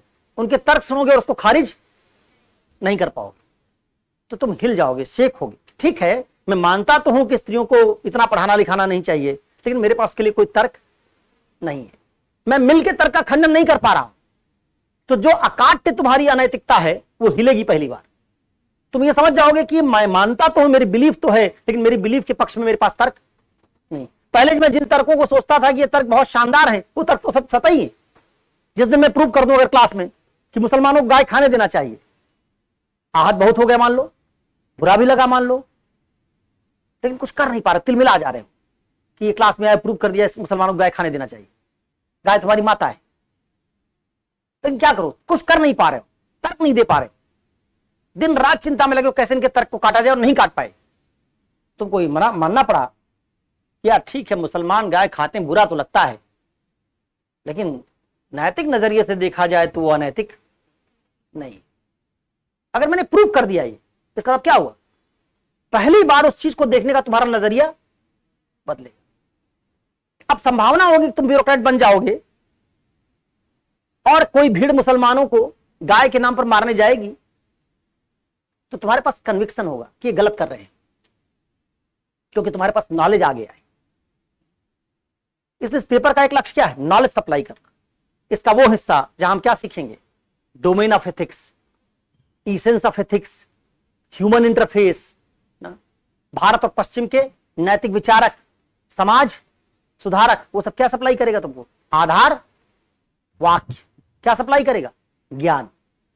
तो जितना इसका इस तरह का हिस्सा है, नैतिकता की का सार क्या होता है, नैतिकता के आयाम क्या होते हैं, नैतिकता का मानव के साथ संबंध कैसे बनता है, भारत और पश्चिम के महान विचारक क्या कहते थे, वो सारा हिस्सा कैसा है? यही नॉलेज सप्लाई करने वाला। तो एक खंड एथिक्स का कैसा है? वो बनाया गया है नॉलेज के लिए। तुम्हारे सिलेबस के 7-8 टॉपिक ऐसे हैं जो यही ज्ञान सप्लाई करेंगे तुमको। ठीक है, ये ज्ञान सप्लाई हो गया तो ये अज्ञान कम होगा, और कम होगा तो नैतिक आचरण की संभावना बढ़ेगी। अगर अनैतिकता का एकमात्र कारण अज्ञान होता तो पूरे पेपर में सिर्फ J.S. मिल, कांत, गांधी, इन्हीं को पढ़ना लिखा होता बस, और कुछ ना होता। लेकिन इसका मतलब क्या है? और भी लिखा है। इसका मतलब क्या है? इसका मतलब ज्ञान जरूरी तो है, पर्याप्त नहीं। ज्ञान तुमसे नहीं होगा, ज्ञान तो नैतिक आचरण नहीं करोगे, लेकिन ज्ञान आ जाएगा तो कोई गारंटी नहीं कि तुम नैतिक आचरण करना शुरू कर दो। इसका तो और भी कारण है, तो हमको सिलेबस में कुछ और हिस्सा जोड़ना पड़ेगा जिससे उन कारणों को भी हटा सकें और तुमसे नैतिक आचरण करवा सकें। कौन सा हिस्सा है? देखो, दूसरा कारण क्या है। अक्सर मैं एग्जाम्पल लेता हूं इसके लिए, वो एग्जाम्पल बदलता नहीं हूं मैं, क्योंकि सटीक एग्जाम्पल है। अक्सर एग्जाम्पल लेता हूं मैं दुर्योधन का। दुर्योधन अज्ञानी था, ज्ञानी था। उसी द्रोणाचार्य से पढ़ा था जिससे युधिष्ठिर पढ़ा था, धर्मराज। धर्मराज और दुर्योधन के गुरु एक ही थे। अज्ञानी तो नहीं था। रावण प्रकांड पंडित था, अज्ञानी थोड़े था। सीता का अपहरण कर ले गया, स्त्री की किडनैपिंग कर रहा है। दूसरा आदमी कह रहा है कि 5 गांव भी मांगोगे तो नहीं देंगे, सुई के बराबर नोक तक नहीं देंगे, और लड़ाई करवाने पर आमादा है। ज्ञानी तो है।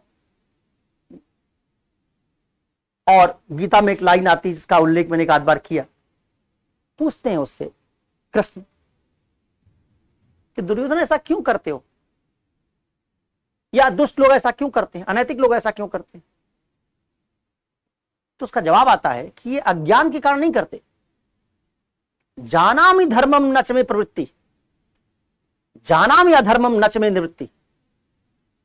मैं जानता हूं कि धर्म क्या है। धर्म का मतलब होता है राइटियसनेस, नैतिकता। धर्म का मतलब संप्रदाय नहीं है, ये हिंदू मुसलमान नहीं।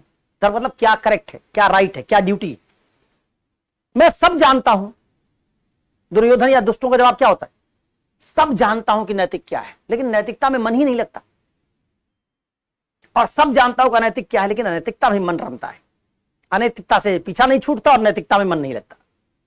इसका मतलब आप नैतिक आचरण केवल नैतिक ज्ञान रखने से नहीं करते। सारे आईएएस ज्ञानी ही तो हैं। और सेलेक्ट होने के बाद पहला काम करेंगे शादी, और शादी में लेंगे दहेज। क्या करेंगे? अनैतिक आचरण। और अभी कुछ दिन पहले ही मेंस में लिख के आए हैं निबंध स्त्री सशक्तिकरण का। उसमें लिखा है उन्होंने कि स्त्रियों के सशक्तिकरण के लिए कैसे ऐसी कुरीतियों को खत्म करना जरूरी है। इसका मतलब ये जितने आईएएस हैं ये सब दुर्योधन है, रावण है, सब जानते हैं। और दुनिया में आज अनैतिकता का संकट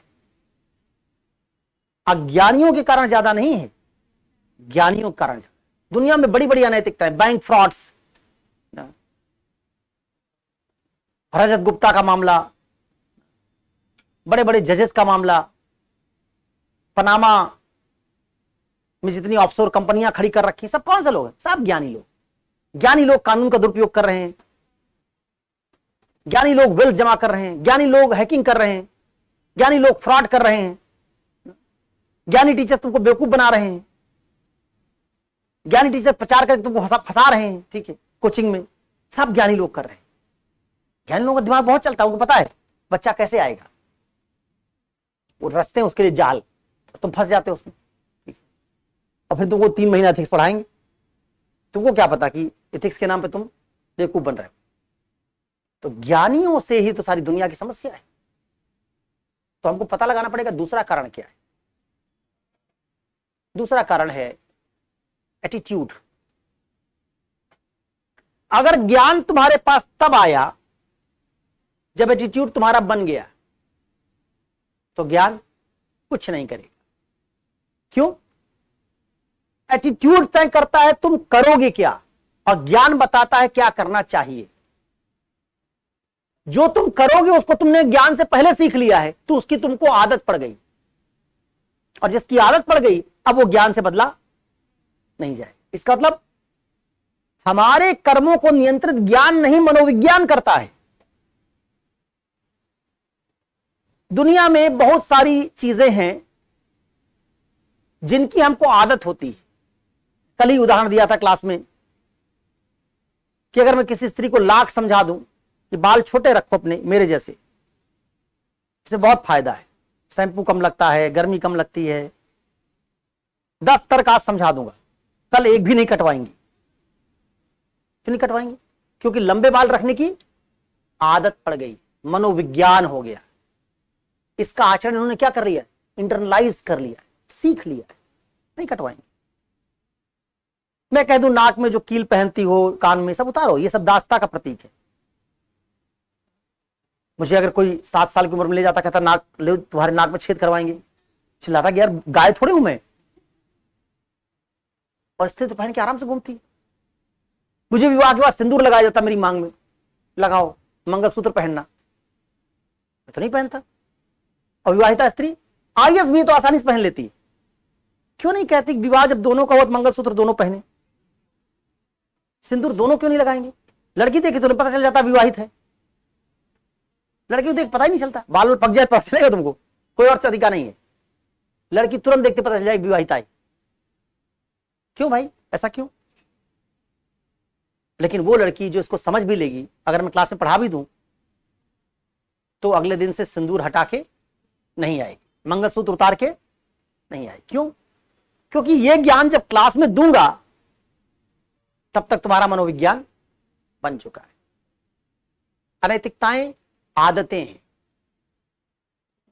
जैसे किसी को चटपटा खाने की आदत लग गई और उसका मन ही नहीं लगता, किसमें? फीके ब्लैंड खाने में, उबली सब्जियों, मन ही नहीं लगता। लाख जानता है वो कि उबला खाना खाना बहुत फायदेमंद है, कम नमक खाओ, कम मसाला खाओ, कम तेल खाओ, 34-35 साल के बाद इस पे कंट्रोल करो, जानता सब है वो। लेकिन उसके टेस्ट बड्स जो हैं अब उसके कंट्रोल में नहीं। उसका मनोविज्ञान कैसा बन गया है? बिना चट्टा खाए खाना पेट ही नहीं भरता। तो असल में हमको कंट्रोल हमारा मनोविज्ञान करता है। इसी को कहते हैं एटीट्यूड। हम सब वो हैं जो हमारे एटीट्यूड का सम टोटल है। एक इंसान वो है जो उसका एटीट्यूड है कंप्लीट ना। एटीट्यूड को कहते हैं दुनिया के लिए नजरिया हमारा क्या है। उस दुनिया में स्त्रियां भी हैं, उस दुनिया में संविधान भी, उस दुनिया में लोकतंत्र भी है। मैं संघी हूं, मान लो भाजपाई संघी, तो उसका मतलब क्या हो? उसका मतलब होगा कि मुसलमानों के प्रति मेरा खास एटीट्यूड है। अगर मैं वामपंथी हूं तो मेरा दक्षिण पंथियों के लिए खास एटीट्यूड है, और उसमें घृणा भरी हुई है, नफरत भरी हुई है। तो मुझे ज्ञान से कुछ बदलने वाला नहीं। इसका मतलब है कि अगर हमको अनैतिकता हटानी है तो ज्ञान के साथ साथ, ज्ञान सप्लाई करने के साथ साथ क्या करना पड़ेगा? एटीट्यूडनल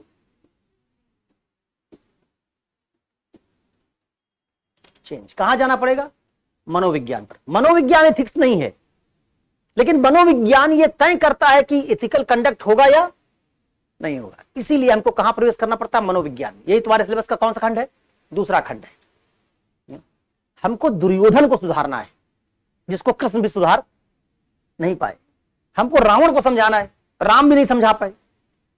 इस क्लास में टास्क दे दिया आपने, समझाइए। एक रावण से तो निपट नहीं पाए राम, यहां रावणों की फौज खड़ी है। कैसे करें?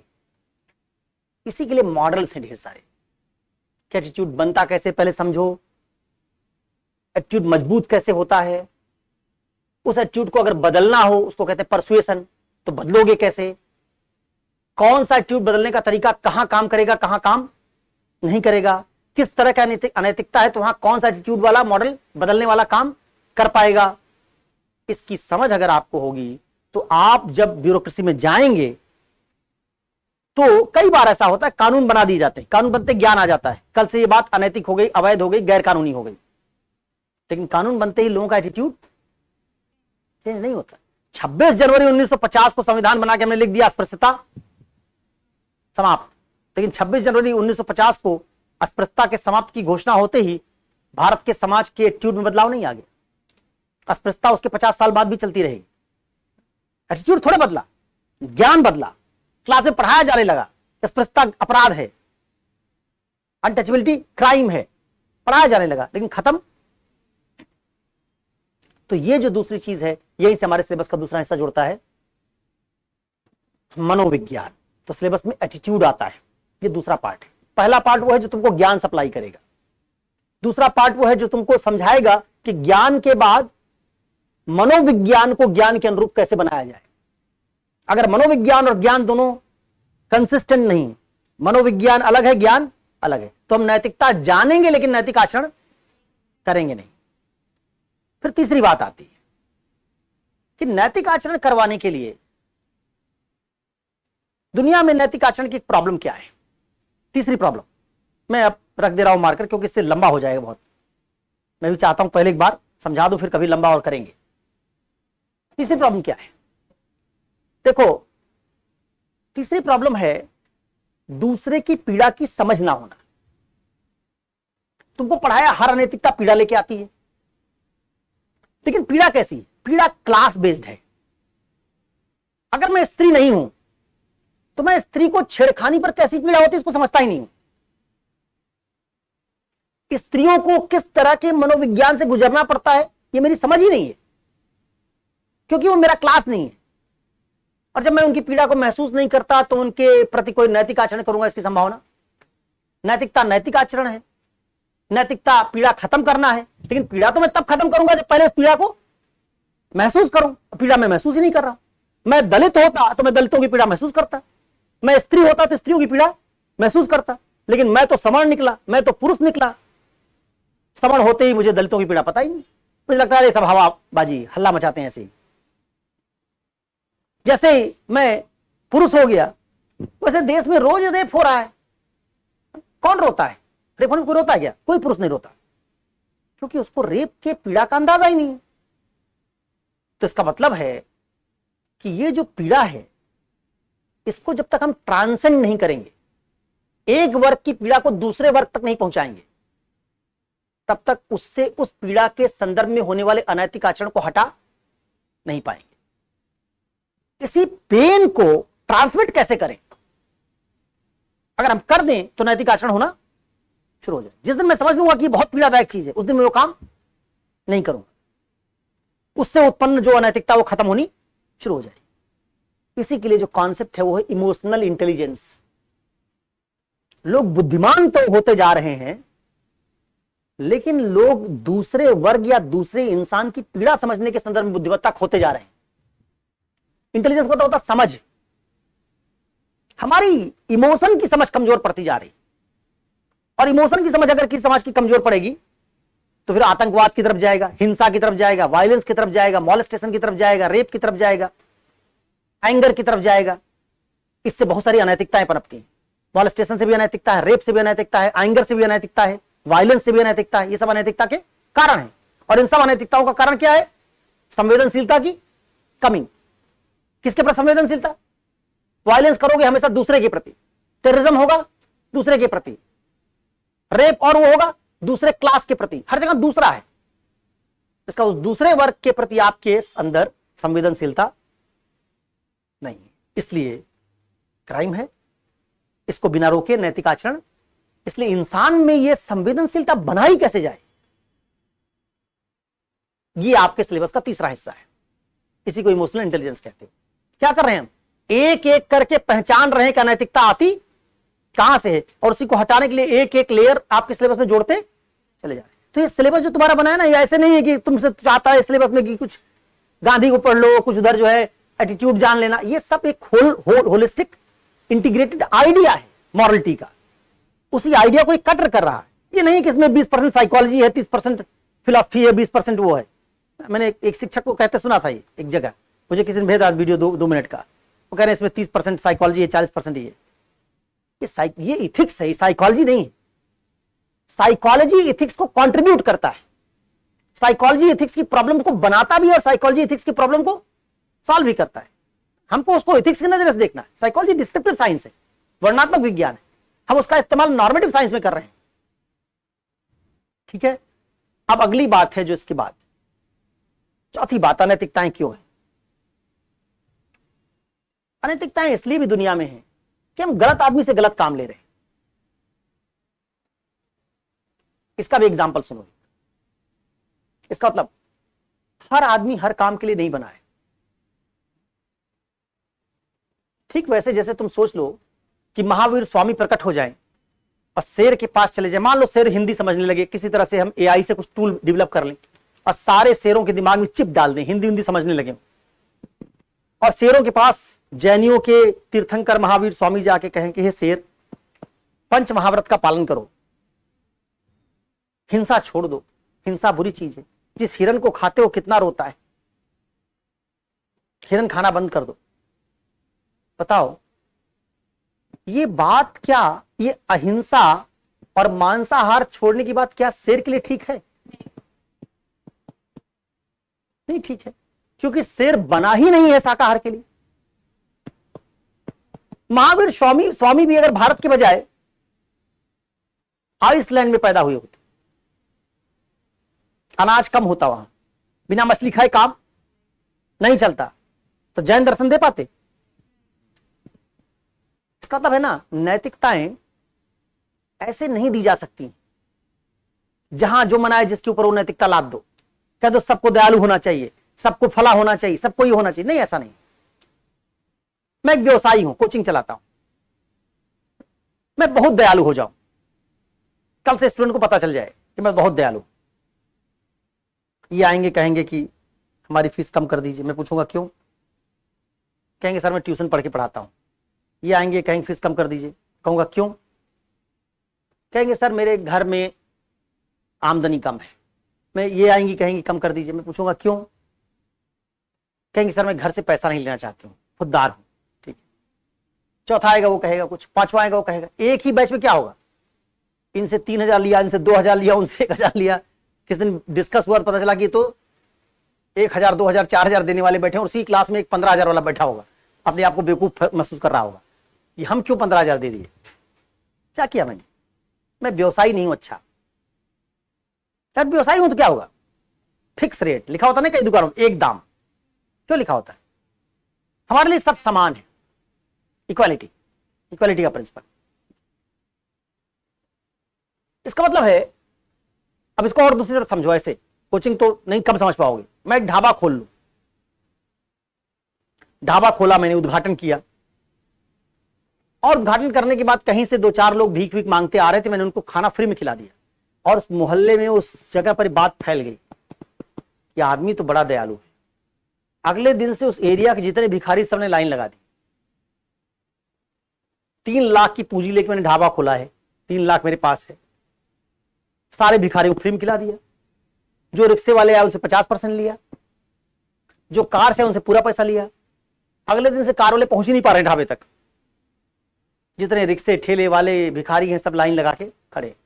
15 दिन उनको लंगर की तरह खाना खिलाया और 16वें दिन ढाबा बंद। क्या मैं ढाबा चलाने के लिए सही आदमी था? मैं एनजीओ चलाने के लिए सही आदमी था, मैं समाज सेवा के लिए सही आदमी था। अगर दुनिया में सब लोग व्यवसाय से करने लग जाए तो सारा रोजगार खत्म हो जाएगा। व्यवसाय खोलेंगे और उस व्यवसाय में लागत से भी कम रेट पे सामान बांट देंगे, सब व्यवसाय खत्म हो जाएगा। इसका मतलब वो आदमी तो अच्छा है लेकिन वो व्यवसायी बनने के लिए अच्छा नहीं है। वो आदमी अच्छा है लेकिन शायद ब्यूरोक्रेट बनने के लिए अच्छा, ब्यूरोक्रेट की जगह भेज दिया व्यवसायी, और जिसको व्यवसायी बनना चाहिए था बन गया ब्यूरोक्रेट। सारे ब्यूरोक्रेट व्यवसायी करना चाहते हैं बिजनेस, लेकिन कौन सा बिजनेस जिसमें इन्वेस्टमेंट ना हो। क्या सोचते हैं बस आईएएस बन जाए एक बार, इसमें कोई इन्वेस्टमेंट नहीं, जिस दिन कुर्सी बैठे उस दिन कमाई शुरू।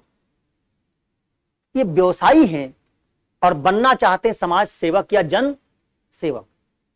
और अगर जन सेवक कोई आदमी बन जाए व्यवसायी तो नैतिकता नहीं चलेगी। क्यों? क्योंकि जन सेवक का कोड ऑफ कंडक्ट अलग है, व्यवसायी का कोड ऑफ कंडक्ट अलग है, सबका कोड ऑफ कंडक्ट अलग है। तो दुनिया में नैतिकताएं क्यों हैं? जिस आदमी को सेना में जाना चाहिए उस आदमी के बजाय सेना में कोई कवि चला जाए, दुश्मन को देख के उसके मन में कविता फूट पड़े, दार्शनिक चला जाए, बौद्ध धर्म का उपदेश देने लग जाए, सेना बचेगी? नहीं बचेगी।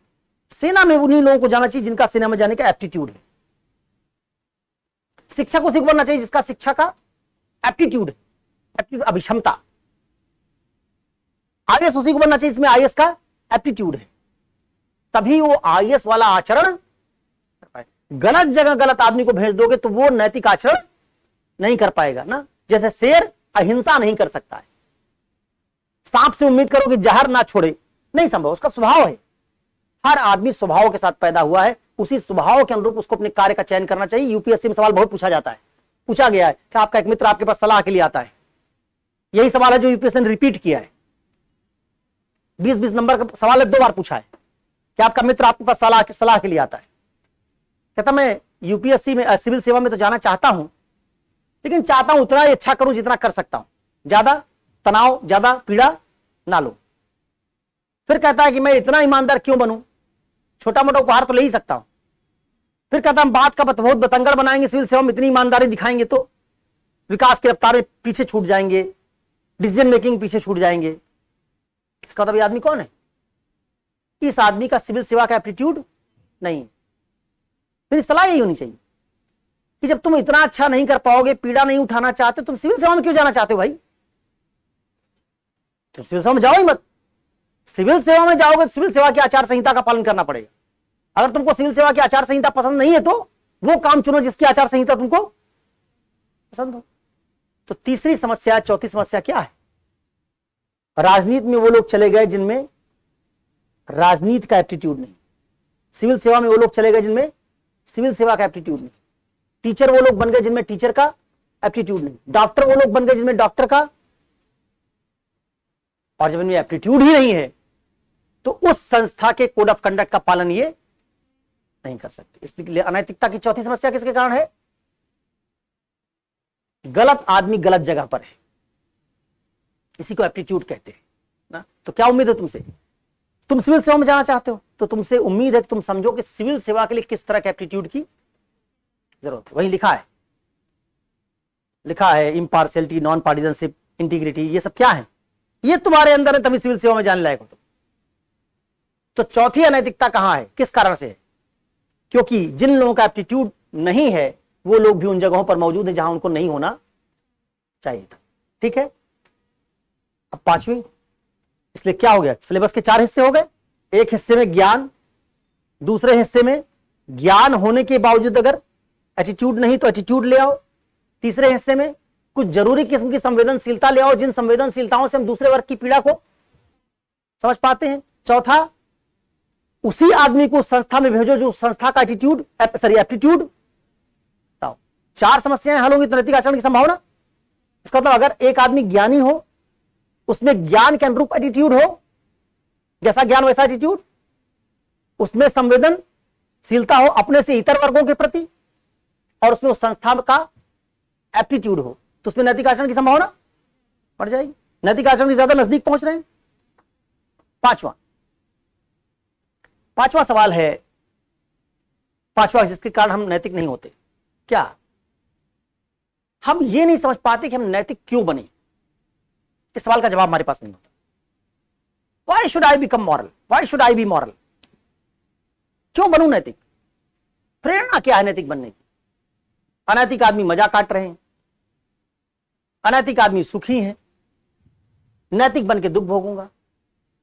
तो फिर मैं नैतिक आचरण, नैतिक ज्ञान रखने के बावजूद, नैतिक एप्टीट्यूड रखने के बावजूद जाऊंगा यहां सिविल सेवा में कि जाऊंगा सेवा करूंगा, लेकिन जाने के 2 साल बाद फिर निराश हो जाऊंगा और कहूंगा जब सब बेईमान हैं तो हम ही अकेले ईमानदार रह के थोड़े कुछ कर लेंगे, और 2 साल 3 साल बाद नैतिकता छोड़ दूंगा। सवाल यूपीएससी में आया है कि जब बहुत सारे लोग अनैतिक है, अनैतिक आचरण चारों ओर फैला है, तो मैं अकेले नैतिक आचरण करके संस्था को नहीं चला पाऊंगा, इसलिए नैतिक आचरण को छोड़ देना।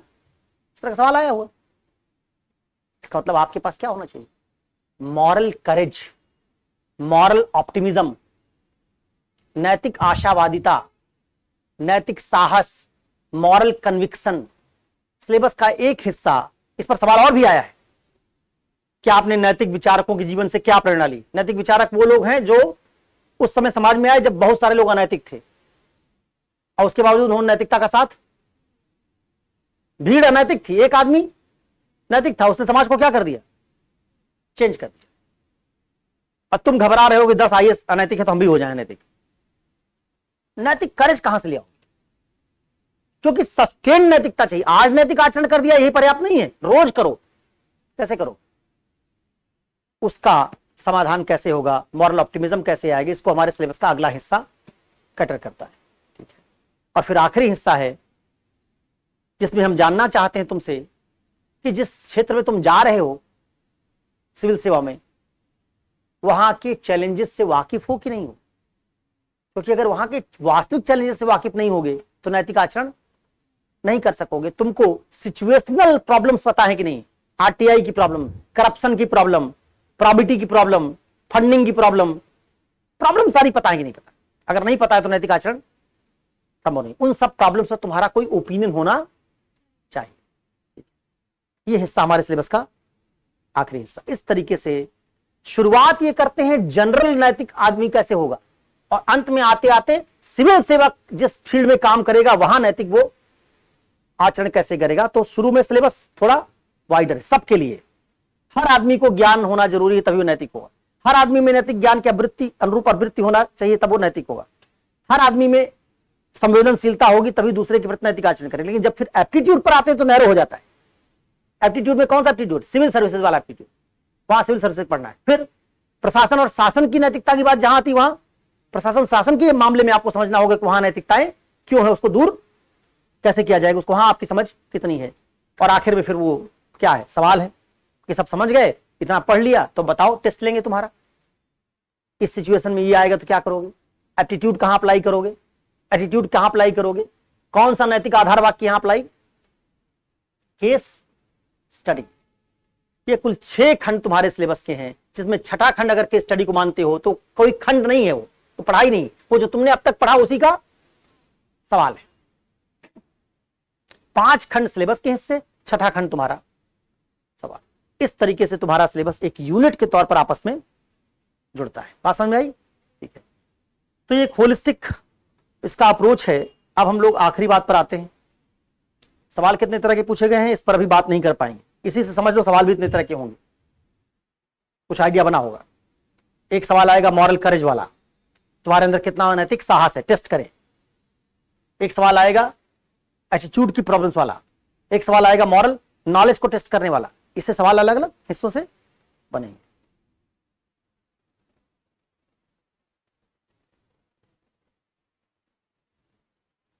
अब अगली बात और आखिरी बात आज के लेक्चर की, क्लास कैसे चलेगी, क्या होगा क्लास में।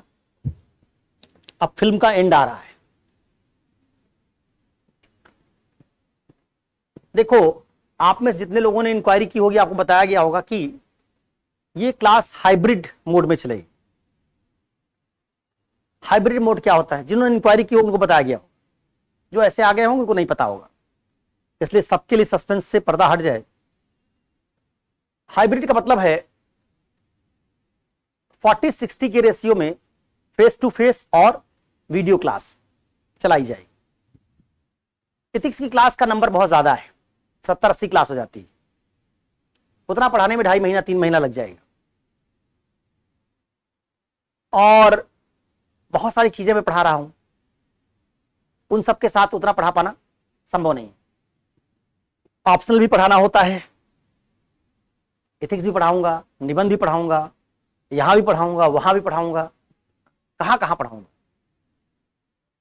और इस बार तो मैं जून में पढ़ा रहा हूं, अगले वर्ष से हम लोगों ने तय किया है कि जून जुलाई अगस्त ये 3 महीने में कोई नया बैच नहीं पढ़ाऊंगा। नया बैच जो पढ़ाया करूंगा वो पढ़ाया करूंगा सितंबर, अक्टूबर, नवंबर, दिसंबर, जनवरी, इसी में 2 बैच एथिक्स की पढ़ाया करूंगा। जून जुलाई अगस्त का समय रखेंगे मेंस देने वाले लोगों के लिए। जिन स्टूडेंट्स को पढ़ा दिया, मेंस तक पहुंच गए, ये समय 3 महीना पैसा कमाने का नहीं, उनकी मदद करने का होगा। कुछ नए स्टूडेंट्स को भी जो नहीं पढ़े, हमसे क्रैश कोर्स करना चाहते हैं, उनकी मदद करेंगे। लेकिन इन 3 महीनों में उन लोगों को जरूरत ज्यादा है जो लोग मेंस लिख रहे हैं, आज रिजल्ट आ गया तो क्रैश कोर्स चलाना, एनरिचमेंट प्रोग्राम चलाना, टेस्ट सीरीज चलाना, जो स्टूडेंट आंसर लिखते हैं उनके आंसर को चेक करना, उनका क्वालिटी एनरिचमेंट कैसे होगा, इवैल्यूएशन करना, इस तरह की बात करना, इस पे 3 महीने लगाऊंगा। और सितंबर, अक्टूबर, नवंबर, दिसंबर में अपने यहां पढ़ाऊंगा, और जनवरी, फरवरी, मार्च, अप्रैल, मई, जून में दूसरी कोचिंग जहां होगी वहां पढ़ाऊंगा, जो जो कमिटमेंट किया हुआ है। इस तरीके से अगले साल से तो, या अगले सेशन से हम लोग वर्कलोड उसको टैकल करेंगे। इस सेशन में हो नहीं पाया, थोड़ा क्योटिक हो गया। तो अब आइडिया ये है अभी कि जो मैंने बताया 40% क्लास में पढ़ाऊंगा, 60% क्लास आपको वीडियो से दिखाई जाएगी, जो वीडियो प्री रिकॉर्डेड होंगे। अब ये कैसे होगा, कैसे चलेगा, इसका भी स्ट्रक्चर बताता हूं। जब बैच शुरू होगा तो 3-4 क्लास में लूंगा। 3-4 क्लास के बाद बेसिक क्लासेज आती है, वैल्यू क्या होती है, वर्चू क्या होती है, डीओंटोलॉजिकल एथिक्स क्या है, ये सबका क्लास रिकॉर्डेड है, इसमें कुछ बदलाव नहीं होगा, वो आप देखेंगे। हर महीने में हम लोग प्लान ऐसे करेंगे कि 1 तारीख से 11 तारीख तक आप वीडियो देखेंगे। मान लो कितनी क्लास हो, सपोज करो 80 क्लास हो टोटल, मान लो टोटल, या 75-80 कुछ भी हो, तो इसका मतलब 30 क्लास करीब में पढ़ाऊंगा और 45-48 क्लास आप वीडियो से देखेंगे। 30 क्लास का मतलब हर महीने में 10-10 क्लास पढ़ाऊं तो 3 महीने में आपका सिलेबस खत्म हो जाएगा। बाकी क्लास अगर आप वीडियोस देखें, कब पढ़ाऊंगा ये 11 तारीख से 20 तारीख तक। फिलॉसफी में कर रखा है 21 से 30, एथिक्स में कर देंगे 11 से 20। 1 तारीख से 10 तारीख तक आप पढ़ेंगे। 11 तारीख को मैं अवतार लूंगा,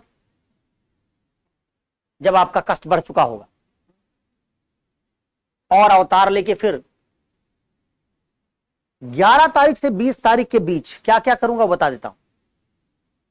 3 काम, कोई 2-3 टॉपिक नया पढ़ाना, जो टॉपिक आप पहले पढ़ चुके हैं उन पर सवाल करवाना, आंसर राइटिंग का काम करवाना। आपने मान लीजिए 10 दिन पढ़ लिया, अब 10 दिन जो आपने पढ़ा उस पर सवाल कैसे लिखेंगे आप, 6 मिनट में, 7 मिनट में क्या लिखेंगे, यूपीएससी में जो सवाल पूछे गए वो कैसे हल करेंगे। तो आप मान लीजिए अगर मैं 2 घंटे के लिए आपके पास आऊंगा, या सवा घंटे के, 2-2.25 घंटे के लिए, तो आधे घंटे आपको यहां सवाल दिया जाएगा, वो आप लिखेंगे कितने मिनट में, 7-7 मिनट में 2 सवाल लिखा आपने, 14 मिनट में। 16 मिनट में बताऊंगा मैं कि आपको उसको लिखना कैसे चाहिए था, आप मिलाएंगे कि वैसा लिखा है कि नहीं। नहीं लिख पाए तो समझिए कि इसी तरीके से आगे सवाल लिखना है, इस टाइप का सवाल ऐसे लिखना है। तो हम लोग क्या करेंगे, क्वेश्चन आंसर करेंगे, और कोई 2-3 नया टॉपिक उस दौरान जो थोड़ा डायनेमिक नेचर का होगा। स्टैटिक नेचर वाला वीडियो देख लिया आपने, डायनेमिक नेचर का जो होगा उसको पढ़ाऊंगा। फिर आप बाकी अगले दिनों में फिर से वीडियो देखना शुरू करेंगे, फिर 10 दिन के लिए मैं आऊंगा। इस तरीके से डायनेमिक सेक्शन को पढ़ाना, आंसर राइटिंग की प्रैक्टिस करवाना, और जो नए सवाल बन सकते हैं उन पर चर्चा करना। ये 3 काम हम करेंगे फेस टू फेस क्लास में, और जो बाकी क्लासेस होंगी उनमें स्टैटिक पोर्शन को आप देखेंगे।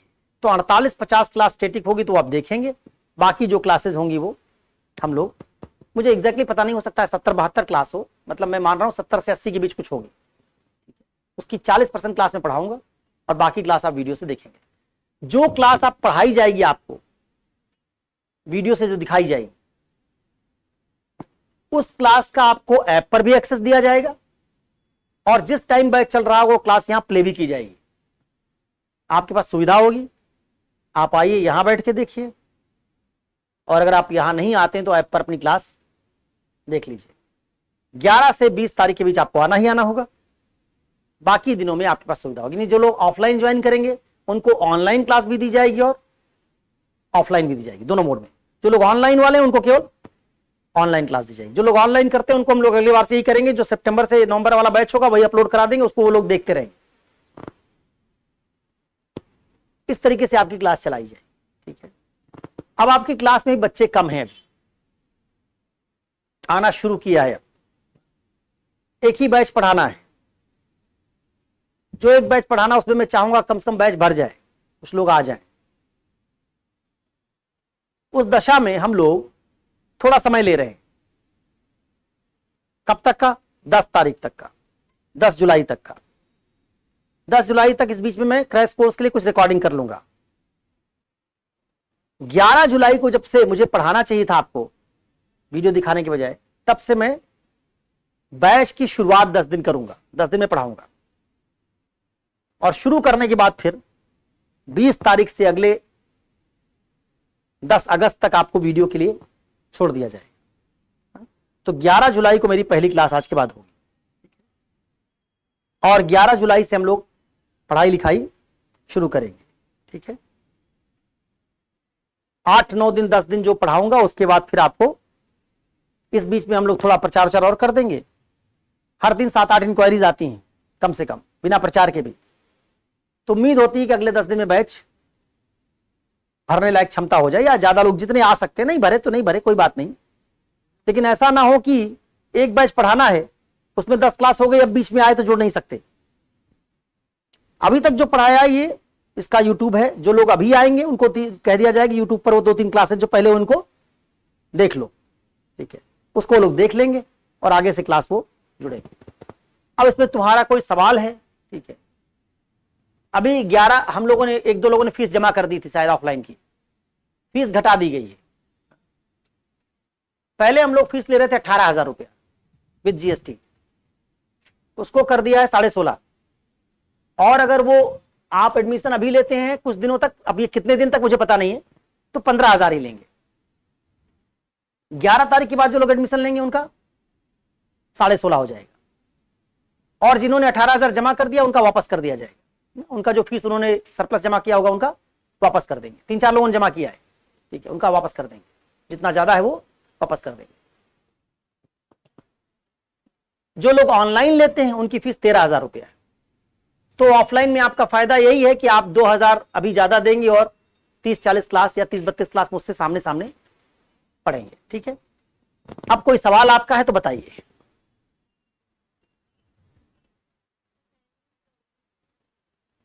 टाइमिंग क्या होगी, ये यक्ष प्रश्न है। टाइमिंग मुझे रखनी पड़ेगी 5:30 बजे के बाद ही 6 बजे से। उसका कारण यह है कि मुझे संस्कृति में बैच लेना है। अगर ये बैच मैं शुरू करता 5 अगस्त से 8 अगस्त से, तो उधर संस्कृति निपटा देता तब तक। लेकिन कम से कम 20 दिन तो टाइम यही रखना पड़ेगा, शाम वाला। कौन सा? 4 से 6 वाला नहीं, 5:30 बजे मेरा वहां क्लास खत्म होने का शेड्यूल है। 3 से 5:30 लगाया है। मैं 5:30 तक पढ़ाऊंगा नहीं, मैंने पहले भी कहा था मैं 2 ही घंटे पढ़ाऊंगा।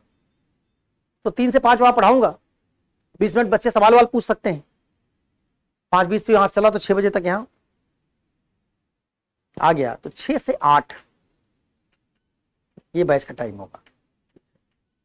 तुम बहुत दूर से अगर आती हो तो तुम इस क्लास को पूरा ऐप पे देख लेना। ठीक है, दूसरा बैच जब हम लोग शुरू करेंगे सितंबर अक्टूबर में, उसमें तुम ऑफलाइन में बैठ जाना दोबारा। ठीक है, इस वाले को ऐप पर देख लेना।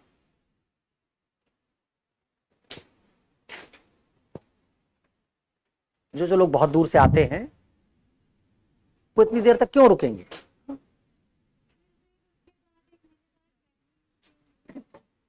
हाँ, वो खत्म हो जाएगा 3 बजे वाला बैच, चेंज करें।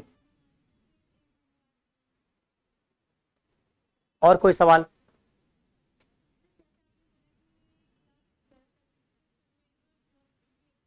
अच्छा, ये जो टाइमिंग वाला मसला भी होगा वो करीब 28 से 30 क्लास में आएगा, क्योंकि बाकी क्लास तो सबको चाहे घर बैठ के देखिए चाहे यहां आके देखिए, तो 28-30 दिन ऐसे होंगे हर महीने में 10 दिन, जिनमें 8 बजे तक आपको रुकना पड़ेगा, बाकी दिनों में नहीं।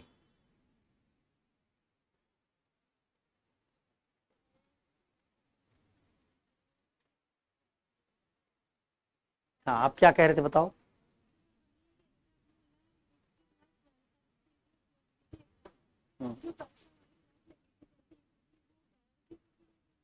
हाँ, वो जैसे होती आई वैसे रहेगी, जैसी होती आई होगी वैसी होगी पहले, अभी वो पुराने शेड्यूल के हिसाब से।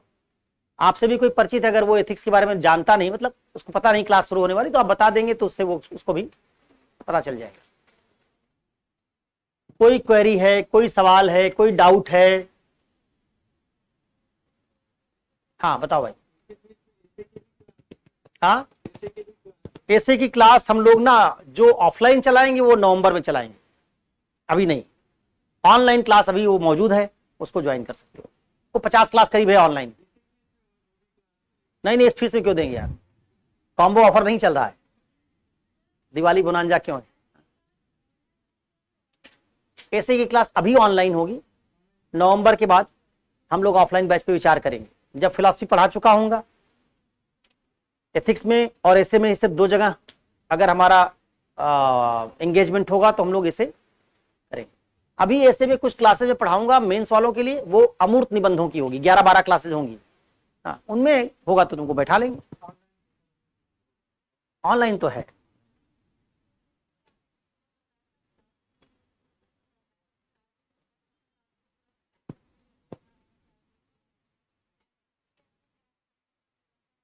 ये इन्होंने पूछा कि सुबह आज फिलॉसफी के सेमिनार में आपने बताया था कि जब तक फिलॉसफी शुरू नहीं होता तब तक ये बुक पढ़ लीजिए। एथिक्स में क्या करें, एथिक्स में कुछ मत करो, एथिक्स में बहस शुरू होने के बाद ही पढ़ना, क्योंकि एथिक्स में किताब नहीं है, एथिक्स में गाइड है, और मैं नहीं चाहता गाइड पढ़ के तुम्हारा दिमाग पल्यूट हो जाए, वो कचरा है।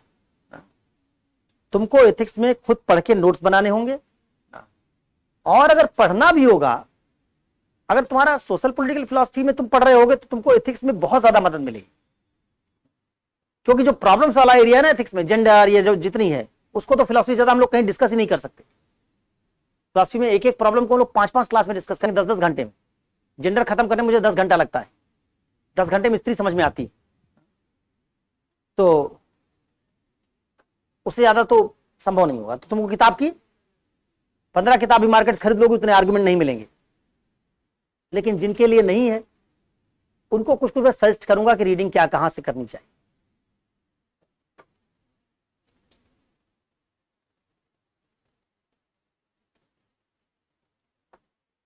और कोई प्रश्न?